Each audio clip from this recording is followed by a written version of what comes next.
Hello students, welcome back to Oral Spoken English. இந்த கிளாஸில் uses of simple past டென்ஸை பற்றி பார்க்க போகிறோம். ஓகே, கொஞ்சம் சொட்டிங்காக இருக்கும், ஏன்னா வெயில் காலமாக இருக்குது. அதுவும் இல்லாமல் ஒரு சின்ன ஃபேன் இருக்குது, கொண்டு வந்து இங்கேயோ இல்லை இங்கேயோ வச்சிடலாம். ஆனால் அது வந்து பார்த்திங்கன்னா சவுண்டு விட்டுக்கிட்டே இருக்கும், ரொம்ப கம்மியாக தான் சவுண்டு வரும். அதனால் அதுவுமே ஹெட்செட்டில் கேட்குறவங்களுக்கு வந்து டிஸ்டர்பன்ஸாக இருக்கும். அதனால் ஓகே, நம்ம வந்து சொட்டிங்கை வந்து அட்ஜஸ்ட் பண்ணிக்கிட்டு கிளாஸ் எடுக்கணும். ஓகே, இப்போ நம்ம சிம்பிள் ப்ரெசன்ட் டென்ஸ் பார்த்தோம், ப்ரெசன்ட் கண்டினியூஸ் டென்ஸ் பார்த்தோம். அதுக்கடுத்து நம்ம என்ன பார்த்துருக்கணும் அப்படின்னா ப்ரெசன்ட் பர்ஃபெக்ட் டென்ஸ் தான் பார்க்கணும். ஆனால் ஏன் நம்ம வந்து சிம்பிள் பாஸ்ட் டென்ஸ் பார்க்குறோம்? ஏன்னா ப்ரெசன்ட் பர்ஃபெக்ட் டென்ஸ் இருக்குது பாருங்க, ப்ரெசன்ட் பர்ஃபெக்ட் டென்ஸ். இந்த பர்ஃபெக்ட் டென்ஸில் பர்ஃபெக்ட்னா வந்து ஒரு நடந்து முடிஞ்சு போன செயலை குறிக்கிறது பாஸ்ட். அப்போ நம்ம பாஸ்ட் டென்ஸ்னால் என்னன்னு பார்த்தா தான் இந்த ப்ரெசன்ட் பர்ஃபெக்ட் டென்ஸில் இந்த பர்ஃபெக்ட் ஆஸ்பெக்டை பற்றி கொஞ்சம் நமக்கு தெளிவாக புரியும். அப்படிங்கிறதால நம்ம ஃபஸ்ட் அதுக்கு முன்னாடியே இந்த ப்ரெசன்ட் பர்ஃபெக்ட் டென்ஸ் பார்க்குறதுக்கு முன்னாடியே பாஸ்ட் டென்ஸை பார்த்துறது கொஞ்சம் நல்லது. அதனால தான் நம்ம வந்து simple present tense, present continuous tense, அதுக்கடுத்து சிம்பிள் பாஸ்ட் டென்ஸை எங்கெங்கே யூஸ் பண்ணுறோம், அதை பற்றி என்னன்னு சொல்லி நம்ம தெளிவாக பார்க்க போகிறோம். ஓகே, அதாவது ஐ have written a story அப்படிங்கிறதுல இந்த ரிட்டன்கிறது வந்து ஒரு முடிஞ்சு போன செயலை குறிக்கிற ஒரு வெர்புங்கிறனால நம்ம பாஸ்ட்டை பார்த்துட்டு அதுக்கப்புறம் இந்த ப்ரெசன்ட் பர்ஃபெக்ட் டென்ஸ்னால் என்ன அப்படின்னு சொல்லி பார்த்தோம்னா நமக்கு கொஞ்சம் ஈஸியாக இருக்கும். அதனால தான் இப்போ நம்ம வந்து பாஸ்ட் டென்ஸை பற்றி பார்க்க போகிறோம். ஓகே, பொதுவாக பாஸ்ட் டென்ஸ்னால் என்ன அப்படின்னு சொல்லி நமக்கு எல்லா லாங்குவேஜ்லேயும் பாஸ்ட் டென்ஸ் இருக்கிறோம். ஏன்னா முடிஞ்சு போன ஒரு செயலை பற்றி எல்லா லாங்குவேஜ்லையும் நம்மளால் பேச முடியும். ஓகே, அப்போ பாஸ்ட் டென்ஸ்னால் என்ன அப்படின்னு சொல்லி நம்ம வந்து ஜென்ரலான ஒரு வியூ என்ன எல்லா பொதுவாக லாங்குவேஜில் பாஸ்ட் டென்ஸை எப்படி பார்க்குறாங்க அப்படின்னு சொல்லி பார்த்துடலாம். அதாவது நான் உங்களுக்கு ஆக்ஷன்னா என்ன அப்படின்னு சொல்லியிருக்கேன். ஃபஸ்ட்டு ஒரு ஆக்ஷன் அப்படின்னா ஒரு ஈட்டிங் அப்படிங்கிற ஒரு ஆக்ஷன் எடுத்துக்கிட்டாவே அதுக்கு ஸ்டார்டிங் இருக்கும், அந்த ஆக்ஷனுக்கு ஆன்கோயிங் இருக்கும். ஆன்கோயிங்னா என்ன? செயல் தொடங்கின அடுத்த செகண்டே அது ஆன்கோயிங்க்கு போயிடும். ஓகே, அது இங்கே இருக்கலாம், இல்லை இங்கே இருக்கலாம், இங்கே இருக்கலாம். ஏற்கனவே என்ன சொன்னேன், ஒரு 3 மணி நேரம் ஒரு படம் அப்படின்னா 0:01 போனாவே ஆன்கோயிங் ஆகிடும். அப்புறம் 2:59 கரெக்டாக 3 மணி முடியுதுனா தான் அப்போ தான் அது முடிஞ்சிச்சுன்னு அர்த்தம். அது வரைக்குமே அது ஆன்கோயிங் தான். அந்த 59 செகண்ட் இப்படி நடந்துகிட்டு இருக்கிற 3 போகிற வரைக்குமே அது ஆன்கோயிங் தான். ஓகே, இப்போ அதுக்கப்புறம் பார்த்தீங்கன்னா ஒரு ஆக்ஷன்னா எண்டிங் இருக்கும். பொதுவாக எல்லா ஆக்ஷனுக்கும் இதுதான் இருக்கும். ஓகே, சில ஆக்ஷன்லாம் வந்து இன்னும் தொடர்ந்து நடந்துக்கிட்டே இருக்கும், ஆனால் அதுவும் வந்து ஒரு முடிவை நோக்கி போய்கிட்டு இருக்கு, அவ்வளோதான். ஏன்னா வந்து பூமி சுற்றிக்கிட்டே இருக்குது, இன்னும் அதுக்கு முடிவு இல்லை. அப்படிங்கிறப்ப நம்ம அது வந்து பார்த்திங்கன்னா ஆன்கோயிங்கில் இருந்துகிட்டு இருக்கு. என்னைக்காவது ஒரு நாள் பல மில்லியன் வருடங்களுக்கு கழித்து கூட இந்த பூமி வந்து சுற்றுறதை நிறுத்தலாம். ஸோ ஆக்ஷன்னாவே ஒரு ஸ்டார்டிங் இருக்கும், அப்புறம் ஆன்கோயிங் இருக்கும், எண்டிங் இருக்கும். இப்போ ஈட்டிங்க்கு நம்ம சாப்பாடை வந்து தட்டில் வந்து போடுறோம், இப்படி எடுத்து பிசைஞ்சிரும், வாயில் வைக்கிறோம், அப்புறம் சாப்பிட்றோம், அப்புறம் மறுபடியும் இன்னொரு வாய் வைக்கிறோம், அப்புறம் சாப்பிட்டு முடிக்கிறோம். அது மாதிரி ஒரு ஆக்ஷன்னாவே அதுக்கு ஸ்டார்டிங், ஆன்கோயிங், எண்டிங் இருக்கும். கிளாஸ் ஆரம்பிக்கிறோம், நடக்குது, முடிஞ்சிருது, அந்த மாதிரி தான். ஓகே, ஸோ இப்போ செயல் முடிஞ்சு போகிறத பற்றி நம்ம வந்து ஆன்கோயிங் பார்த்துட்டோம். கண்டினியூஸ் ப்ரெசன்ட் கண்டினியூஸில் ஆன்கோயிங்னா என்னன்னு சொல்லி பார்த்துருக்கோம். இப்போ இந்த இடத்துக்கு வந்துட்டோம், இதுதான் பாஸ்ட் டென்ஸ். இது என்ன சொல்லுது அப்படின்னா முடிஞ்சிருச்சு பாருங்க. இப்போ 3 மணிக்கு படம் 3 மணி நேரம்னா அப்படின்னா 3 மணி நேரம் ஓடி முடிஞ்சிருச்சு அப்படின்னா 3:1 ஆயிடுச்சு அப்படின்னாவே அதுவே பாஸ்ட் டென்ஸாக மாறிடும். படம் முடிஞ்ச 1 செகண்ட் ஆனால் கூடவே படம் முடிஞ்சு போச்சு, பாஸ்ட் டென்ஸ், அது படம் முடிஞ்சிருச்சுன்னு சொல்லி மாறிடும். ஓகே, 1 செகண்ட் படம் முடிஞ்சு 1 செகண்ட் ஆனால் கூடவே படம் முடிஞ்சு போச்சுன்னு தானே அர்த்தம். அப்போ அது பாஸ்ட் டென்ஸாக மாறிடும். ஓகே, இப்போ ஏன்னா வந்து நம்ம பொதுவாக நம்ம என்ன நினைக்கிறோம் அப்படின்னா பாஸ்ட் டென்ஸ்னாவே இன்னைக்கு நடக்கிறது வந்து ப்ரெசன்ட் டென்ஸு. பொதுவாக இன்னைக்குனா ப்ரெசன்ட் டென்ஸு, நேற்றுனா பாஸ்ட் டென்ஸு, நாளைக்குனா ஃபியூச்சர் டென்ஸுங்கிறனால நம்ம என்ன நினச்சிக்கிறோம்னா இன்னைக்கு காலையில் நடந்தது கூட ப்ரெசன்ட் டென்ஸ் தான் சொல்லி நம்ம நினச்சிக்கிறோம். ஆக்சுவலாக அது தப்பு. செயல் முடிஞ்சிருச்சா முடியலையா அவ்வளோதான் நம்ம பார்க்கணுமே தவிர அது இன்னைக்கா அப்படிங்கிறதுலாம் அந்த இன்னைக்கு காலையில் கூட நம்ம ஸ்கூலுக்கு வந்துருக்கலாம், அப்போ அது வந்து முடிஞ்சு போச்சு தான், செயல் முடிஞ்சு போச்சுன்னு அர்த்தம். அப்போ நம்ம என்ன சொல்லணும்னா செயல் முடிஞ்சு போனதெல்லாம் நம்ம பாஸ்ட் டென்ஸில் தான் சொல்லணும். Okay, I came to school today அப்படின்னு தான் சொல்லணும். நம்ம வந்து அது வந்து இன்னைக்குங்கிறது வந்து ப்ரெசன்ட் டென்ஸு, அதனால I came to school, sorry I வந்து கம் டு ஸ்கூல் டுடே அப்படின்னு நம்ம சொல்லக்கூடாது. ஓகே, அதாவது நான் இன்னைக்கு ஸ்கூலுக்கு வர்றேன் அப்படிங்கிறத நம்ம சொல்லலாம், I come to school today. அதே நேரத்தில் நம்ம இங்கே சொல்ல வர மீனிங் என்னன்னா, ஸ்கூலுக்கு வந்தேன் அப்படிங்கிறத சொல்லும்போது நம்ம அங்கே டுடேனும் போட்டுக்கலாம், ஆனால் செயல் முடிஞ்சு போனதை நம்ம காட்டணும். ஓகே, ஸோ செயல் முடிஞ்சு 1 செகண்ட் ஆனால் கூடவே அது பாஸ்ட் டென்ஸாக மாறிடும், இறந்த காலமாக மாறிடும். அதுதான் நீங்கள் புரிஞ்சிக்க வேண்டியது. இப்போ இந்த பாஸ்ட் டென்ஸ் கூட நம்ம என்னென்ன, இப்போ பாஸ்ட் டென்ஸ்னால் உங்களுக்கு என்னென்னு தெரிஞ்சிச்சு. போர்டை அழிக்கிறேன். ஓகே, போர்டை அழிக்கிறேன், அழிச்சிக்கிட்டு இருக்கேன். இப்போ இப்படி எடுத்துட்டுனாவே அது செயல் முடிஞ்சு போச்சுன்னு சொல்லி அர்த்தம். எடுத்துட்டுனாவே அடுத்த செகண்டே என்ன ஆயிடுச்சுன்னா செயல் முடிஞ்சிச்சு, அது பாஸ்ட்டாக மாறிடுச்சுன்னு சொல்லி அர்த்தம். ஓகே, அதுதான் பாஸ்ட் டென்ஸ். இதுதான் வந்து பார்த்தீங்கன்னா பொதுவாக எல்லா லாங்குவேஜுக்குமே பாஸ்ட் டென்ஸ்னால் இதுதான். எல்லா லாங்குவேஜுக்குமே இதுதான். பாஸ்ட் டென்ஸ்னால் செயல் முடிஞ்சு போச்சு அப்படிங்கிறது தான் சொல்லுமே தவிர அது நேற்று தான் நடந்திருக்கணும், இன்றைக்கி நடந்துச்சுன்னா அது ப்ரெசன்ட் டென்ஸ் அப்படிலாம் கிடையாது. செயல் முடிஞ்சிருச்சுனாவே அது இன்றைக்கி கூட முடிஞ்சிருக்கலாம், முடிஞ்சு அடுத்த செகண்டே அது பாஸ்ட்டாக மாறிடும். ஓகே, அதுக்கடுத்து என்ன அப்படின்னு சொல்லி பார்க்க போகிறோம். இப்போ பொதுவாக வந்து நம்ம என்ன நினைக்கிறோம் அப்படின்னா, பாஸ்ட் டென்ஸ்னால் ஒரு செயல் முடிஞ்சு போனால் ஒரு கம்ப்ளீட்டட் ஆக்ஷன். இப்போ அதுக்கடுத்து நம்ம என்ன பார்க்க போகிறோம் அப்படின்னா, இங்கிலீஷில் இந்த பாஸ்ட் டென்ஸை எப்படி பார்க்குறாங்க. ஏன்னா நம்ம பார்க்குறது வந்து ஜென்ரலாக எல்லா லாங்குவேஜும் பாஸ்ட் டென்ஸ் எப்படி பார்க்குறாங்க அப்படின்னு, ஆனால் நம்ம கற்றுக்கிற லாங்குவேஜ் வந்து இங்கிலீஷ். அப்போ அதுக்கு சில தன்மைகள்லாம் இருக்கும். ஏன்னா அந்த லாங்குவேஜும் ஒவ்வொரு லாங்குவேஜும் ஒவ்வொரு மதமாக ஃபங்க்ஷன் ஆகிறதுனால, பர்டிகுலராக நம்ம இங்கிலீஷ் லாங்குவேஜ் கற்றுக்கிறதுனால அந்த இங்கிலீஷில் எப்படி வந்து இந்த பாஸ்ட் டென்ஸை பார்க்குறாங்க அப்படின்னு சொல்லி நம்ம பார்க்கணும். அதாவது பொதுவாக நமக்கு வந்து எத்தனை வெர்பு இருக்குது? ஒரு செயல்னாவே என்ன ஆக்ஷன், ஒரு ஆக்ஷன்னா தான் அது வந்து என்னவா மாறும். இப்போ வந்து ஈட்டிங் அப்படிங்கிற அந்த வெர்பு இருக்குது, அதுதான் ஒரு செயல் நடந்துச்சுன்னா அதை வந்து நம்ம இலக்கணப்படி என்ன சொல்கிறோம் அப்படின்னா வெர்புன்னு சொல்லி சொல்கிறோம். நம்ம ஜென்ரலாக புரியணும் அப்படிங்கிறதுக்காக ஒரு பொதுவான மொழியில் பேசணும் அப்படின்னா இது ஒரு ஆக்ஷன் அப்படின்னு நம்ம சொல்லலாம். ஓகே, ஈட்டிங் சாப்பிட்றது ஒரு ஆக்ஷன் நமக்கு புரியணுங்கிறதுக்காக. இலக்கணப்படி பார்க்கும்போது அதுக்கு இலக்கண பெயர் வந்து வெர்பு, வினைச்சொல் அப்படின்னு சொல்லி நம்ம சொல்கிறோம். அது நம்ம சாதாரண தமிழில் பேசும்போது அது ஒரு செயல் அப்படின்னு தான் நம்ம சொல்ல முடியும். ஆனால் நம்ம இலக்கணப்படி போகும்போது அது வினைச்சொல் அப்படின்னு சொல்லி சொல்கிறோம். அது ஒரு இலக்கண வார்த்தை, அவ்வளோதான். இப்போ நம்ம இங்கிலீஷில் இந்த சிம்பிள் பாஸ்ட் டென்ஸை எங்கேருந்து எடுக்கிறோம்? ஏன்னா ஆங்கிலத்தில் ஒவ்வொரு வினைக்கும் வெர்புன்னு ஒன்று இருக்குது. ஆனால் அதில் என்ன பிரச்சனை, நம்ம அதாவது நம்ம பாஸ்ட் டென்ஸை பார்க்குறதுக்கும் நம்ம தமிழ் மொழியில் பார்க்குறதுக்கும் ஆங்கிலத்தில் அந்த பாஸ்ட் டென்ஸை பார்க்குறதுக்கும் சில வித்தியாசங்கள் இருக்குது. அது என்ன அப்படின்னு சொல்லி பார்த்தோம்னா, இப்போ நான் ஏற்கனவே உங்களுக்கு சொல்லியிருக்கேன் 5 விதமான வெர்ப்ஸ் இருக்குது, வெர்பு ஃபார்ம்ஸ் இருக்குது, 5 வெர்பு ஃபார்ம்ஸ். ஏன் இதை நம்ம தெரிஞ்சுக்கணும் அப்படிங்கிறது ரொம்ப ரொம்ப முக்கியம். ஏன்னா இந்த பாஸ்ட் டென்ஸுக்கு நம்ம எந்த வெர்பை எடுத்து யூஸ் பண்ணுறோம் அப்படிங்கிறது நமக்கு தெளிவாக தெரியணும்.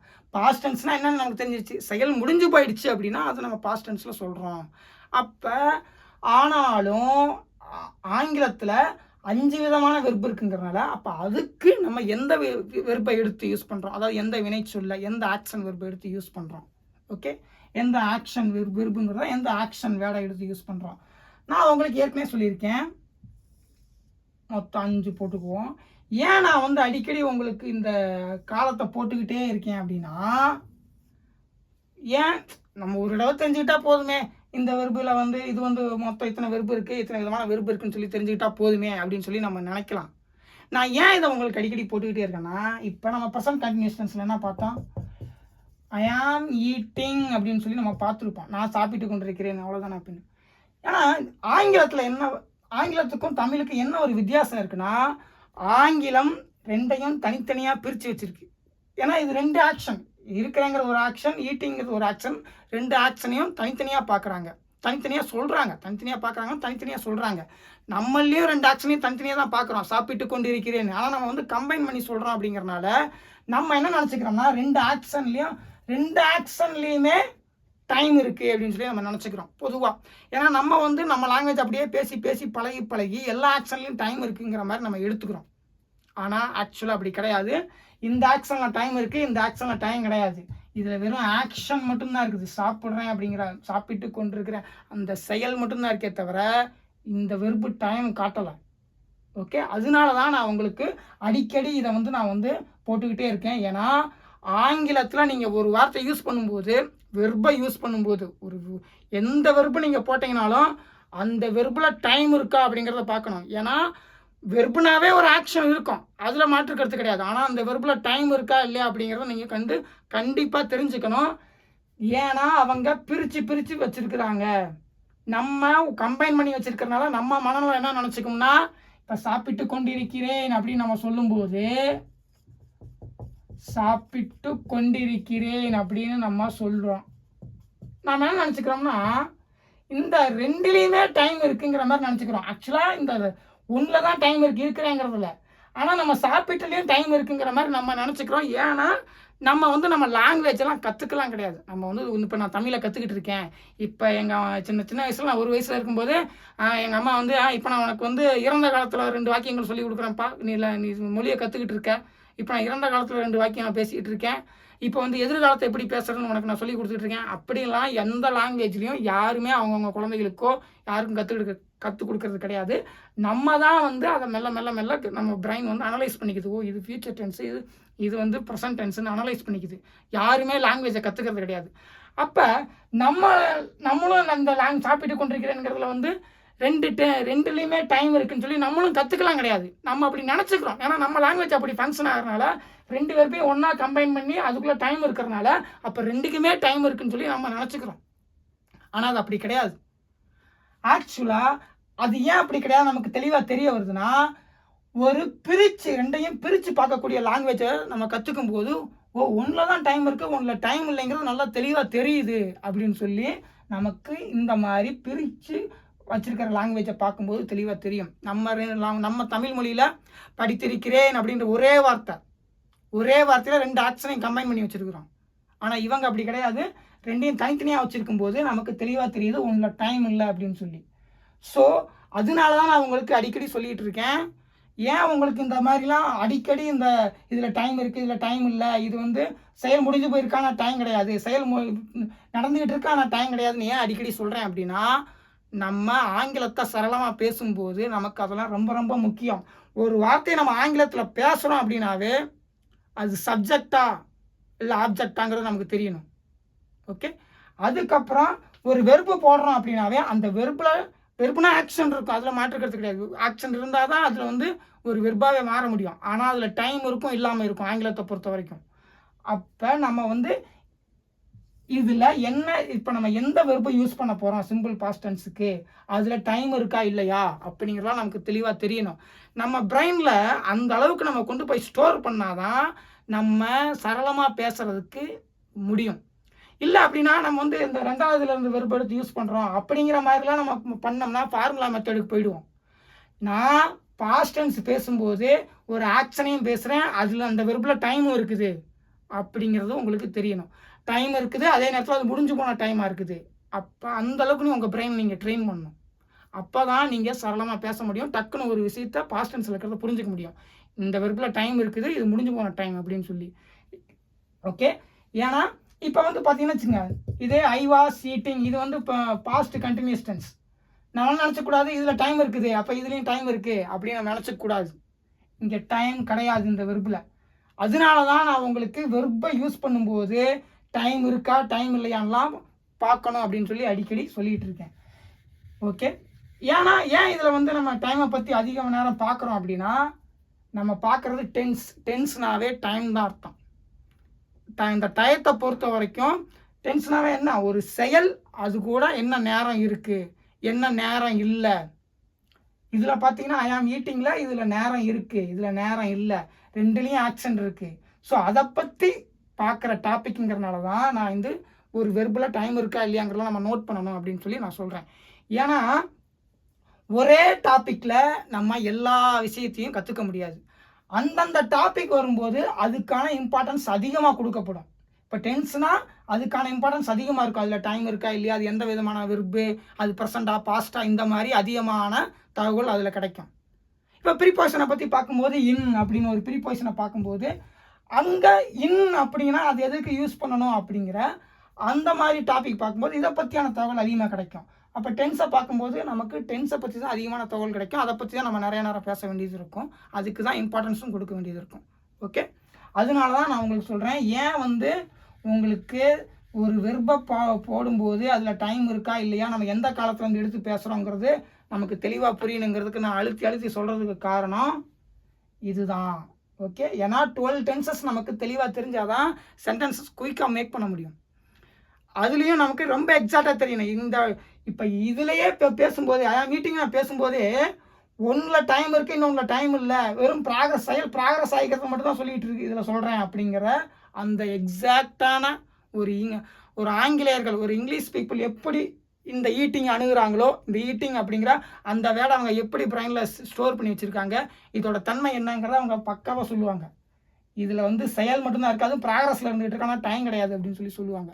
ஏன்னா நான் இருக்கிறேன், எப்படி இருக்கிறேன், சாப்பிட்டு கொண்டு, தமிழில் நான் சொல்கிறேன் உங்களுக்கு புரியணுங்கிறதுக்காக. ஆனால் அவங்களுக்கு தெரியும் இங்கே என்னோட இங்கே சொல்கிறேன், இங்கே செயல் ப்ராக்ரஸ் ஆகிக்கிட்டு இருக்க மட்டும் தான் சொல்கிறேன்.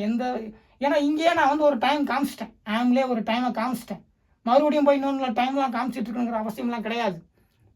ஒரு சப்ஜெக்ட் அட் டைமில் ஒரே இடத்துல தான் இருக்கும். அப்போ இதுலேயே நான் டைமை காமிச்சிட்டேன். அப்போ இங்கே நம்ம டைமை காட்ட தேவையில்லை, செயல் ப்ராக்ரஸ் ஆகிட்டு இருக்குங்கிறத மட்டும் காமிச்சா போதும்.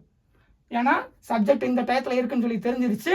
அதுக்கப்புறம் அது எந்த செயலில் இருக்குது, அது என்ன நடந்துகிட்டு இருக்குது, செயல் ப்ராக்ரஸ் ஆகிட்டு இருக்கு, அவ்வளோதான். ஸோ இப்படி தான் நம்ம ஆங்கிலத்தை அணுகணும். அப்போ தான் குயிக்காக நம்ம நேட்டிவ் ஸ்பீக்கர் மாதிரி சென்டென்ஸ் மேக் பண்ண முடியும். இதுதான் சரியான மெத்தடும் கூட. ஏன்னா வேர்டாடர் தெரியும் உங்களுக்கு, இப்படி போகும் அப்படின்னு. இது பேர் லீனியர் வேர்டாடர். இதுக்கு பேர் என்னன்னா லீனியர் வேர்டாடர். ஏன்னா அட் அ டைமில் நம்ம வந்து வாயில் நமக்கு வந்து மனசுக்குள்ளே எவ்வளோ வார்த்தைகள் இருந்தாலும் அட் அ டைமில் நம்மளால் ஒரே ஒரு வார்த்தையை தான் வாயிலிருந்து வெளியே தள்ள முடியும். நம்ம வந்து 10 வாக்கியங்கள் அட் டைமில் யோசிச்சு வச்சுருக்கலாம், 10 வேர்ட்ஸை. அதுக்காக 10 வார்த்தையும் அட் அ டைமில் வெளியே சொல்ல முடியுமானா சொல்ல முடியாது. நம்ம வந்து என்ன பண்ண முடியும்னா ஒவ்வொரு வார்த்தையாக தான் நம்ம வந்து வாயிலிருந்து சொல்ல முடியுங்கிறனால, ஒவ்வொரு வார்த்தையாக தான் அடுத்தடுத்து வருது அப்படிங்கிறனால அதுக்கு பேர் லீனியர். ஓகே, லீனியர்னா அடுத்தடுத்து நம்ம வந்து சொல்ல முடியும், அவ்வளோதான் லீனியர் வேர்டாடர். இன்னும் உங்களுக்கு இதை வேர்டாடரை பற்றி இன்னும் உங்களுக்கு நிறையா கிளாஸஸ் எடுப்பேன். ஏன்னா இப்போ ஜஸ்ட் இன்ட்ரடக்ஷன் தான் கொடுத்துருக்கேன். அப்போ வந்து உங்களுக்கு இதை பற்றி நான் தெளிவாக சொல்லி கொடுக்குறேன். ஓகே, இப்போ ஐ ஆம் ஈட்டிங் அப்படின்னு சொல்லி முடிச்சாச்சு. இப்போ இங்கே வந்துடலாம்.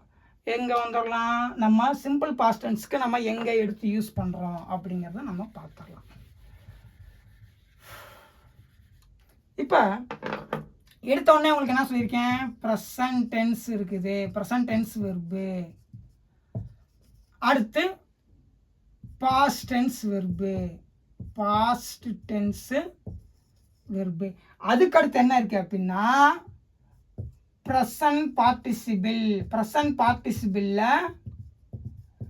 என்னது, சிம்பிள். ஓகே, சிம்பிள் அஸ்பெக்ட்ல ஒன்று இருக்குது. அடுத்து ப்ரெசன்ட் பார்ட்டிசிபிள். ப்ரெசன்ட் பார்ட்டிசிபிள்னா என்னன்னா செயல் வந்து இப்போதைக்கு இருக்குன்னு அர்த்தம். ஓகே, நடந்துகிட்டு இருக்குன்னு சொல்லி அர்த்தம். ப்ரெசன்ட் பார்ட்டிசிபிள் அதில் பார்த்தீங்கன்னா கண்டினியூஸ் அஸ்பெக்ட், அதாவது செயல் முன்னேறிட்டு இருக்கு, அது என்னது ஐஎன்ஜி இருக்கு. அடுத்து செயல் முடிஞ்சு போச்சு, பாஸ்ட் பர்ஃபெக்ட், செயல் முடிஞ்சு போச்சு. ஆனால் இதுக்கெல்லாம் என்ன வித்தியாசம், இதில் பார்த்தீங்கன்னா வச்சுக்கோங்க, இப்போ வந்து ஸ்டடியே வச்சுப்போம், இதில் டைம் இருக்குது, டைம் என்ன ப்ரெசன்ட், அதாவது நிகழ்காலம். இப்போ ஸ்டடீடு பாஸ்ட். இந்த ஸ்டடீடில் டைம் இருக்கானா, இருக்கு. இந்த வெர்பில் டைம் இருக்கு, டைம் என்ன பாஸ்ட். செயல்னா தான், ஒரு ஆக்ஷன்னா தான் அது வெர்பாக மாறும். ஆனால் அதில் ஆங்கிலத்தை பொறுத்த வரைக்கும் அவங்க எல்லாத்தையும் தனித்தனியாக பேசுகிறதுனால அட் ஹோம்னா சொல்லுவாங்க, வீட்டில் நம்மளை மாதிரி ஒன்றா சொல்ல மாட்டாங்க. அட் ஹோம், அட்டு தனியாக சொல்லுவாங்க, ஹோம் தனியாக சொல்லுவாங்க. அது மாதிரி ஒவ்வொன்றையும் அவங்க தனித்தனியாக தான் சொல்லுவாங்க. ஏன்னா அது ஏன் அப்படின்லாம் உங்களுக்கு ஃபியூச்சரில் சொல்கிறேன். இப்போதைக்கு நீங்கள் வந்து இதை புரிஞ்சுக்குங்க. ஏன்னா வேர்டாடர் எடுக்கும்போது சொன்னால் தான் உங்களுக்கு ரொம்ப தெளிவாக புரியும். இப்போ வந்து நம்ம டென்ஸை பார்த்துக்கிட்டு இருக்கோம் அப்படிங்கிறனால சில நேரங்களில் அதுவும் வந்து போகும். ஆனால் அந்த இதில் வந்து உங்களுக்கு ரொம்ப தெளிவாக சொல்லணும். வேர்டாடரில் இன்னும் மறுபடியும் வேர்டாடர்லாம் எடுப்பேன், அப்போ தான் வந்து உங்களுக்கு ரொம்ப தெளிவாக புரியும். இப்போ இது பார்த்தீங்கன்னா ஸ்டடி, இதுவும் பார்த்தீங்கன்னா ஒரே மாதிரி இருக்கும். ஆனால் இதில் காலம் கிடையாது. டைம் இருக்கானா? நோ. Time no.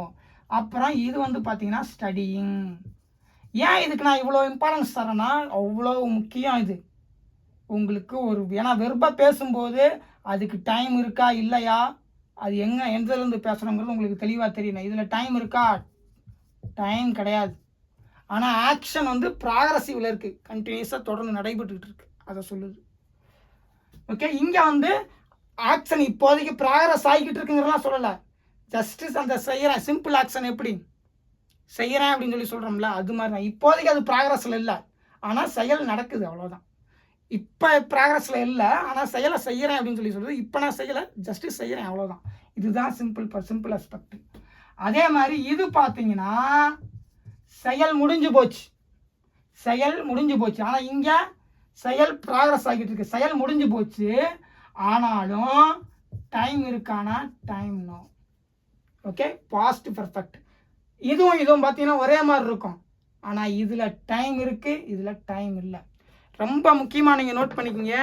ஏன்னா சென்டென்ஸை கண்டினியூஸாக நீங்கள் வந்து இதுக்கடுத்துன்னு போகும்போது நீங்கள் எந்த வெர்பில் டைம் இருக்குது, எந்த வெர்பில் டைம் இல்லை அப்படிங்கிறது ரொம்ப எக்ஸாக்டாக தெரிய வரும்போது ஆங்கிலம் எப்படி ஃபங்க்ஷன் ஆகுதுங்கிறது உங்களுக்கு ரொம்ப எக்ஸாக்டாக புரிஞ்சிடும். அப்போ தான் நீங்கள் வந்து ஆங்கிலத்தை ஸ்பீடாக பேசுகிறதுக்கு நல்லா அடாப்ட் ஆக முடியும். அதுக்காகத்தான் இவ்வளோ விஷயங்கள் சொல்கிறேன். ஓகே, இப்போ இதில் நம்ம என்ன யூஸ் பண்ணுறோம்? சிம்பிள் பாஸ்ட் டென்ஸ்க்கு எது எடுத்து யூஸ் பண்ணுறோம்னா, இந்த ஸ்டடி, காலங்காட்டக்கூடிய, அதைத்தான் நம்ம யூஸ் பண்ணுறோம். ஏன்னா சிம்பிள் பாஸ்ட் டென்ஸ் காலங்காட்டக்கூடிய ஒன்று. ஓகே, இதில் ஏன் இங்கே ஒன்று எடுத்து யூஸ் பண்ணுறோம்னா, ஏன்னா இது வந்து பார்த்தீங்கன்னா ஆக்ஷனை கம்பைன் பண்ணி நம்ம பேசலாம். அதாவது ரெண்டு ஆக்ஷனை. இப்போ ப்ரெசன்ட் கண்டினியூஸ் டென்ஸில் என்ன பார்த்தோம்? ஐ ஆம் ஈட்டிங்கில் ரெண்டு ஆக்ஷன் இருக்குது. இங்கே இது ஒரு ஆக்ஷன், இது ஒரு ஆக்ஷன், இது ரெண்டாவது ஆக்ஷன். ஆனால் சிம்பிள் பாஸ்ட் டென்ஸில் ஒரே ஒரு ஆக்ஷனை பற்றி மட்டும்தான் பேசுகிறோம். அதனால நமக்கு அந்த ஆக்ஷன்லேயே நமக்கு டைமும் இருக்குது. அதனால அது எந்த காலத்துக்கான செயல் அப்படின்னு சொல்லி நமக்கு தெரியும். ஏன் நமக்கு செயலில் காலம் தெரியணும்? ஒருத்தர் உங்களுக்கு ஃபோன் பண்ணுறாரு, சென்னைக்கு நீங்கள் வர சொல்லியிருக்கீங்க, சென்னைக்கு வா அப்படி முடிச்சிட்டாருன்னு வச்சுங்க. வந்துக்கிட்டு இருக்காரா, வந்தாரா, இல்லை தான் வருவாரா, அப்படிலாம் உங்களுக்கு புரியணும். அப்போ அந்த செயல் கூட காலத்தை நம்ம சேர்க்கும்போது தான் அந்த செயல் இப்போ எந்த காலத்தில் நடந்துக்கிட்டு இருக்கா, நடக்கலையா, நடக்க போகுதாங்கிறது தெரியும். அதனால நம்ம எப்பவுமே செயல் கூட காலத்தை சேர்க்கணும். செயலின் தற்போதைய நிலை என்ன, எக்ஸாக்டாக இப்போ அந்த செயலோட நிலை என்ன அப்படின்னு சொல்லி தெரியறதுக்கு நமக்கு செயலில் கூட காலத்தை சேர்க்கும்போது நமக்கு தெரிஞ்சிடும். ஏன்னா காலத்துக்கு வந்து நேற்று இருக்கிற தன்மை இருந்துச்சு, நேற்றுங்கிறது முடிஞ்சு போச்சு, இன்னைக்குங்கிறது இப்போ இருக்குது, நாளைக்குங்கிறது வரப்போகுது. ஸோ காலத்துக்கு இந்த தன்மை இருக்குது. அப்போ செயலுக்கும் அந்த தன்மை இருக்குது. தொடங்கும், முடியும், மறுபடியும் கூட நம்ம அந்த செயலை செய்வோம், இல்லை இன்னும் தான் செய்ய போவோம். அப்போ அதுக்கும் அந்த தன்மை இருக்குது. அப்போ காலத்தையும் செயலையும் நம்ம வந்து ரெண்டுக்கும் ஒரே தன்மை இருக்குங்கிறனால நம்ம ஈஸியாக அட்டாச் பண்ணி பார்க்கலாம். ஏன்னா ஏற்கனவே என்ன சொன்னேன், ஸ்கேல் இருக்குது பாருங்கள். ஸ்கேலை வச்சு எப்படி இதை அளந்தோம்? ஏன்னா ஸ்கேலுக்கும் வந்து இந்த மாதிரி நீட்டமாக இருக்கிற தன்மை இருக்குது, அப்போ இதுக்கும் நீட்டாக இருக்கிற தன்மை இருக்குது. அப்போ ஸ்கேலை வச்சு இதை அளக்க முடியும், ஏன்னா ரெண்டுக்கும் ஒரே தன்மை இருக்குங்கிறனால. அப்போ செயலுக்கும் காலத்துக்கும் என்ன தன்மை இருக்குது? தொடங்குற தன்மை இருக்குது, முடிஞ்சு போகிற தன்மை இருக்குது, மறுபடியும் தொடங்குற தன்மை இருக்குது. வியாழக்கிழமைங்கிறது காலையில் ஆரம்பிக்கும், மதியமாகும், சாயங்காலம் ஆகும், முடிஞ்சு போயிடும். அப்போ மறுபடியும் அடுத்த வாரம் தான் வியாழக்கிழமை வரும். அப்போ அந்த ஒரு வியாழக்கிழமைங்கிற அந்த காலத்துக்கு ஆரம்பிக்கிற தன்மை இருக்குது, நடக்கிற தன்மை இருக்குது, முடிஞ்சு போகிற தன்மை இருக்குது.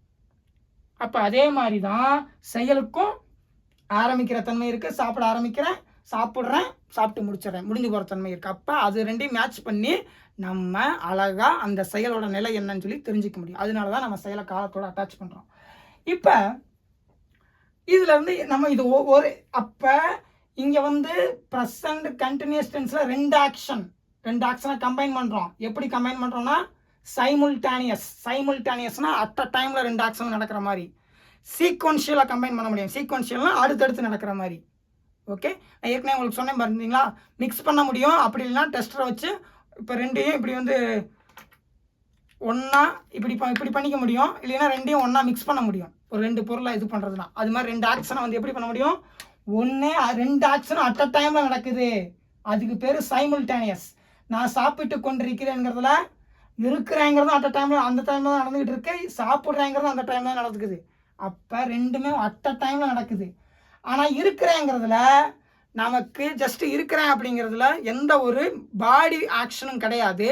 ஆனால் ஈட்டிங்கில் பாடி ஆக்ஷன் இருக்குங்கிறனால நமக்கு அந்த சாப்பிட்றது மட்டும்தான் தெரியுது ஒரு பாடி ஆக்ஷன் இருக்கிறனால. ஆக்சுவலாக இருக்கிறேன் அப்படிங்கிறதுலையும் அந்த பாடி ஆக்ஷன் இல்லாதனால நமக்கு ஈட்டிங் மட்டும்தான் தெளிவாக தெரியுது. ஓகே, ஆனால் ரெண்டு ஆக்ஷன் அங்கே இருக்குது, ரெண்டுமே சைமல்டேனியஸ்னால் ரெண்டு ஆக்ஷனும் ஒரே நேரத்தில் நடக்கிறது. சீக்வன்ஷியல்னா ஒன்று அதுக்கு அடுத்து இன்னொன்று அப்படி நடக்கிறது தான் சீக்வன்ஷியல், அடுத்தடுத்து நடக்கிறது.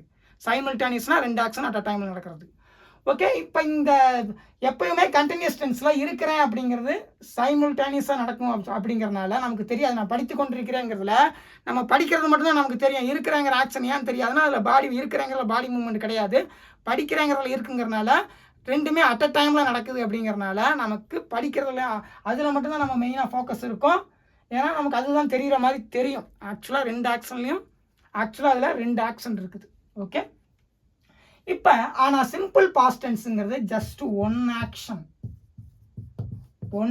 தான் இருக்குது, ஒரே ஒரு ஆக்ஷன் தான் இருக்குது. ஓகே, அந்த ஆக்ஷன் வந்து பார்த்தீங்கன்னா என்ன ஆயிடுச்சு, ஒன் கம்ப்ளீட்டட் ஆக்ஷன். இன்னும் எக்ஸாக்டாக சொல்லணும்னா ஒன் கம்ப்ளீட்டட் ஆக்ஷன் தான் என்னது, simple past tense. Okay, simple past tense. அந்த ப்ரெசன்ட் கண்டினியூஸ் டென்ஸ் வந்து ரெண்டு சைமல்டேனியஸ் ஆக்ஷன், ரெண்டுமே அட் அ டைமில் நடந்துகிட்டு இருக்கு. ஓகே, ஆனால் இது வந்து ஒன் கம்ப்ளீட்டட் ஆக்ஷன், முடிஞ்சு போனது. ஓகே, இப்போ இந்த மார்க்கர் இருக்குது, கையில் வச்சுட்டேன், உடனே அது பாஸ்ட் டென்ஸாக மாறிடுச்சு. வச்சுட்டேன்னு சொல்ல முடியும், வச்சுக்கிட்டு இருக்கேன்லாம் சொல்ல முடியாது. ஏன்னா இப்போ தான் நடந்து முடிஞ்சிச்சு அப்படின்லாம் கிடையாது. முடிஞ்ச அடுத்த செகண்டே அது பாஸ்ட் டென்ஸாக மாறிடும். ஓகே, இப்போ உங்களுக்கு தெளிவாக புரிஞ்சிருக்குன்னு நினைக்கிறேன். ஏன்னா நம்ம கான்செப்டுகளை தெளிவாக புரிஞ்சுக்கணும், அதுதான் ரொம்ப முக்கியம்.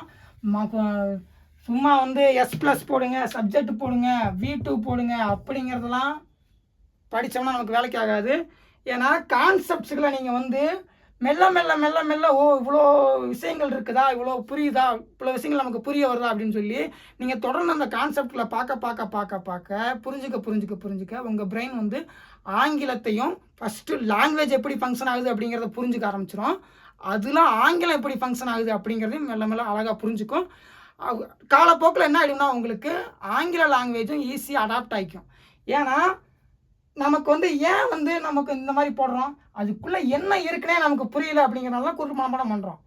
அப்போ நமக்கு இந்த மாதிரி தெளிவாக புரியும் போது ஃபஸ்ட்டு லாங்குவேஜ்னால் என்னென்னு புரிஞ்சிடும், அதில் ஆங்கிலம் எப்படி ஃபங்க்ஷன் ஆகுது அப்படிங்கிறது நமக்கு தெளிவாக புரிஞ்சிடும். அப்போ பிரெயின் வந்து அழகாக அந்த லாங்குவேஜ் அனலைஸ் பண்ணி நம்ம லாங்குவேஜ் எப்படி சின்ன வயசில் வந்து நமக்கு சொல்லிக் கொடுக்கலினாலும் நம்ம பிரெயின் எப்படி மெல்ல மெல்ல அனலைஸ் பண்ணிச்சோ அது மாதிரி நம்ம இங்கே வாண்டடாக வந்து இது இந்த மாதிரி தான் எக்ஸாக்டாக ஃபங்க்ஷன் ஆகுதுன்னு சொல்லி அதுக்கு நம்ம வந்து ஃபோர்ஸ்ஃபுல்லாக அனலைஸ் பண்ண சொல்லி கொடுக்குறோம்.